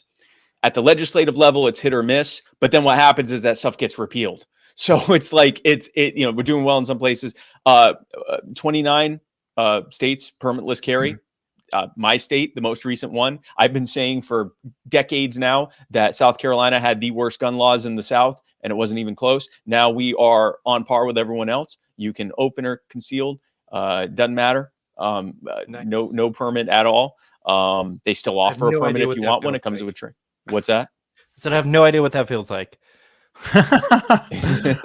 No, you don't. It's coming. I think it's coming. I think that it's eventually going to be 50. I think we're going to end up with total permitless carry. But the really other thing that's happening, not like California, Illinois, New York still. I think as Bruen continues to play out, it's going to reach a point where they're going to be forbidden from doing this stuff, because there's only so many times you take stuff, you keep refuting the court's decisions before they start. It's like going back to the civil rights era, where they were like ordering, they were basically having the president order the National Guard to desegregate the public schools because the courts had ruled you can't do this anymore, and they kept flouting it and flouting it and flouting it, and the court said you are violating constitutionally affirmed rights.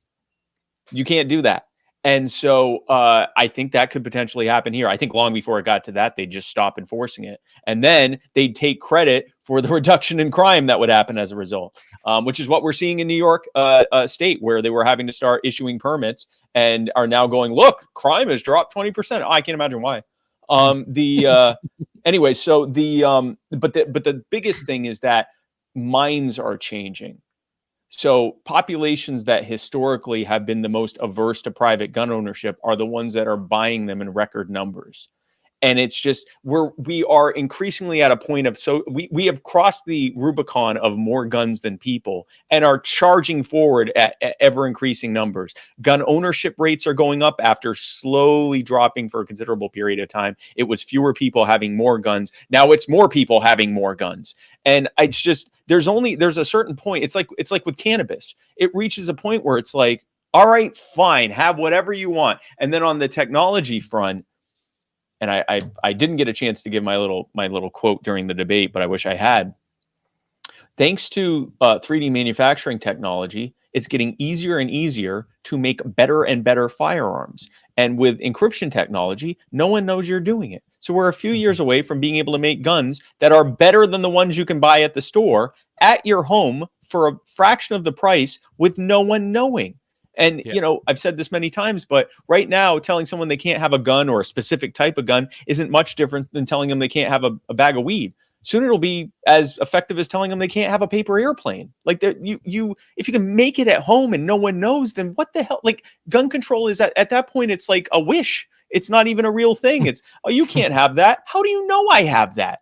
I made 50 today. How do you know I have one or not? Like my whole neighborhood has them. What are you going to do? Like this is not real anymore. So I just think, and at some point it's, you know, I say government, there is no such thing as government power. There's what they're able to enforce and what we're willing to comply with. And if anyone can just have a firearm of their choosing without anyone knowing for pennies on the dollar, then gun control doesn't exist. I have a branded graphic somewhere of that quote from you with your picture on it. Somewhere from Not years the paper ago. airplane. What? No, the there's no such thing as government power. Yeah, there's not. Print guns, not money. Print guns, not money. Facts. Well, Now, gentlemen, I've taken up quite a bit of your evening. well, no, yeah. Well, see, here's the thing. Unless you have, no. Well, Ben, you were told that this was a debate recap. Yes, it was. And it was an elaborate ruse. But that's not what it was. Oh wow. This is an intervention. Okay. Of sorts. You have been invited to be the New Hampshire organizer for You Are the Power. Now there's no pressure. There's no pressure at all to choose to do it, of course. You could, in front of the world, live, and me, you could choose not to do it. You could say, you know what, I don't want to do it. You could say to all of everyone, I mean, frankly, the world, anyone could watch this, but definitely America, and certainly the entire liberty movement. You could say, you know what, Spike Cohen, that's who I am. I see that you're doing this stuff and you're helping set people free and you're helping reunite families and you're helping keep great grandpas from getting kicked out of their homes, and you're helping people fight against abusive governments and helping charities fight against being threatened with jail time for feeding people. I don't like any of that. I don't like it, and I don't want to be a part of it. I like that kind of stuff. I think it's good when that happens. And so the idea of being involved in an effort to fight back against that, I don't like that. You know, I want to say, Spike Cohen, I want to say that I want to meet some of these people, and I want to say, oh, your family's being torn apart. Your business is being stolen from you. You could say all of this. If you chose, you can choose to say that your family's being torn apart, your business is being taken from you, you're being kicked out on the street. Ha! I like that. Good.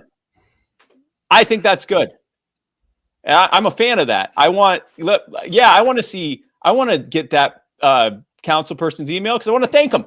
I want to offer him I want to offer him a drink the next time I see him. That's how I feel about that. You could choose to say that. And no one here would judge you. If you not at all. No one. Not at all. No one here on my network. It would be fine. No one here. This changes nothing. I assure you. no one here would think any differently of you if you were to say that. All I'm saying, you don't have to say anything now. All I'm saying is if you would like to do it, it's on the table. We'd love to have you. If you decide that you hate everything about freedom and me and David and our thousands of members across the country, and then that's also okay. That's really it's tomato, really. So truthfully, my mind was already made up on this decision before I even got to sit down with you last week. Obviously we all know my life's been pretty crazy lately, but things are, I guess they're still going to be crazy. They're going to be very crazy actually. But I am honored to have been asked, and I am excited for the opportunity, and I accept your offer to be part of the team. So we are so excited to have you as a part of it. I think it is incredible. And I think my favorite thing about all of this is that it showed how we can get people to join our organization without any kind of pressure or coercion and any kind of attempt to, because I think the whole voluntelling thing is way too big in the liberty movement. And to see that you just entirely out of your belief, with no kind of input from us whatsoever, it just goes to show that volunteerism is real in the liberty movement. No, but seriously though, man, I could not be more happy to have you as a part of it. It means a lot to me, and I'm very, very happy. I look forward to. There's already a very large liberty network in New Hampshire. I'm very excited to tap into that and get some really good stuff going up there. Oh, we're gonna just take things to a whole new level up here, and put power or let people realize that the power was in their hands all along. You know what I mean? Exactly. It never wasn't there. They just maybe didn't realize it's still there. So I'm looking forward to working with everybody, and it's definitely going to be an adventure. I'm up in the New England region, all over New Hampshire, Massachusetts, Maine, and we've got a lot of work to do out here. Even if it is a large libertarian concentration, it doesn't change that there's a lot of work to be done on the ground. We need people, boots on the ground, that are encouraging people to get active and just going out and talking to people in real life, because most people think we're weird, and we should change that. We are not. We are not weird. Not weird at all. Weird. We are zero weirdness happening here. We are not weird. Now, some of you, David, you might have thought that this was an intervention for Ben, but it's not. It's Ben and I are concerned, David. You haven't called your Uncle Hector in 3 months, and he's worried. Mm-hmm. He's worried about you, Uncle Hector, and he has a reason to be worried. He knows the dangers that are out there. You know this, but your audience doesn't know this. Uncle Hector, he lived a rough life, right, David? Mm-hmm.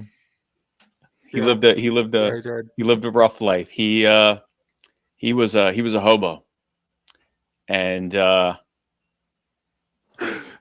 God. He was a hobo, and Uncle Hector, he rode the rails. He was a rail rider, and one thing he learned out there, just every day in a different town, scraping by to make ends meet, begging, borrowing, and stealing just to get by, and but every time there was always that old rail cop. You know him, David. You know the rail cop. Mm-hmm. You know the rail cop. Ottawa Leslie, they call him. And he was from Ottawa. And and I mean, he was rough. Oh, he'd find a bum on his rail line and he'd beat him into oblivion. There'd be nothing left by the time old Ottawa Leslie had been in there. You'd think you'd seen someone had just opened a giant jar of tomato paste. But it wasn't tomato paste. It was a man. It was a man. But then Ottawa Leslie found him. But you know, Uncle Hector, he got out of that. He was able to build a life. He realized, you know, one day a man has to make a way for himself. And I learned a lot on these rails, he said, but my rail days are done. So one day he hopped off the train and he went into a coal mine. Went right up. There was an office right in front of it, and he said, "By God, I'd like to mine these coal mine, like to work on it today." And the coal miner said, "Get out of here, Uncle Hector. We don't have any work for you. We don't even know you. You're a bum. You look like you've been riding on the rails. We don't need you in our mine. What are you doing? Get out of here before we call Ottawa Leslie on you." And he said, "You know what? I may be a bum, but I'll tell you, out of how many men you got in there mining?" And they said, "We got 50 men in there. What's it to you, Uncle Hector?" He said, "I'll tell you what it is to me. I bet you out of that 50 men, you couldn't find 10 of them that could mine as good as I could. In fact, I bet you couldn't even find 5 of them that could mine as good as I could. In fact, I bet you wouldn't even be able to find 3 of them that could mine as good as old Uncle Hector could. In fact, I dare say you couldn't even find 1 of them out of that 50 that could mine as good as I could." And they said, "Well, Uncle Hector, you made a good point. We're willing to give you a job." And so off he went, started mining that coal every single day. And when I say he was a coal miner, he was a coal miner. Uncle Hector, he mined like any miner could. And he was right. He mined better than any man in there. And that's what he became known as. Not Uncle Hector the rail rider, but Uncle Hector the coal miner. And meanwhile, David here doesn't even want to call him. But anyway, he was mining and mining and mining. But I'll tell you something, David and Ben, audience, you know, there's a price to pay when you're mining. There's a heavy price to pay. You see, when you're out there mining, I shouldn't tell this joke, should I? I just realized I shouldn't tell this joke. I was about to say, you'd be really good at filibustering.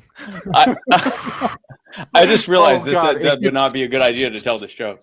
So much worse. I mean, to be fair, at this point, I have had so much worse on my show. It wouldn't be a good idea for me to tell it, not you to have it on your show. That's probably. I don't know where this is going. So I'll tell. Yeah. Okay, call your uncle. Is all I'm saying. Call your uncle. Okay. But I can't. I'm sorry, folks. I can't.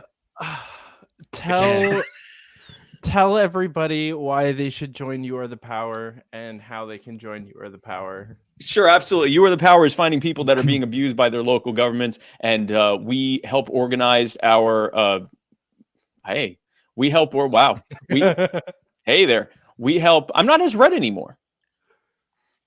Right? Yeah. Anyway, it kind of we went help away. find people that are being abused by their local governments, and we organize our network of thousands of activists across the country, as well as the general public, and we fight to get them the respect and the justice that they should have gotten from the beginning, and we don't stop fighting until we win, and we do a lot of winning. We'd like you to join us and get in with winning with us too. So if you go to youarethepower.net, you can find out about the causes we're working on. You can find out how you can become a member today, and if you sign up, you will be a part of this incredible and growing network of liberty activists across the country and across the planet, actually. So youarethepower.net, and we'd love to have you be a part of it.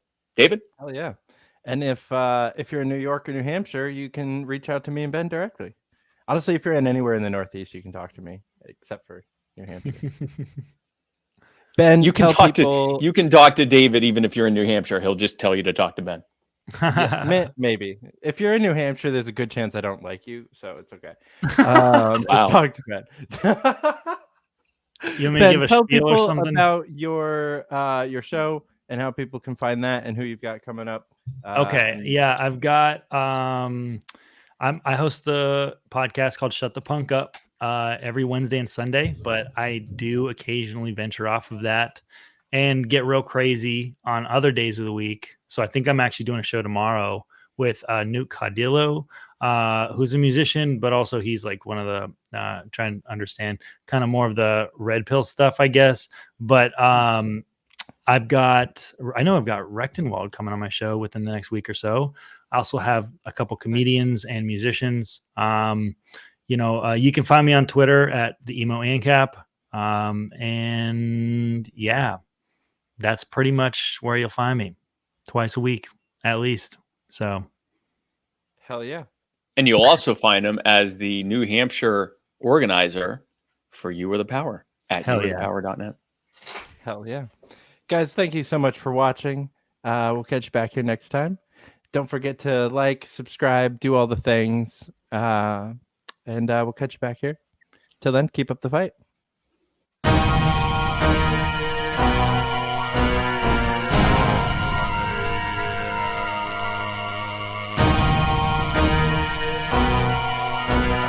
This is FSM.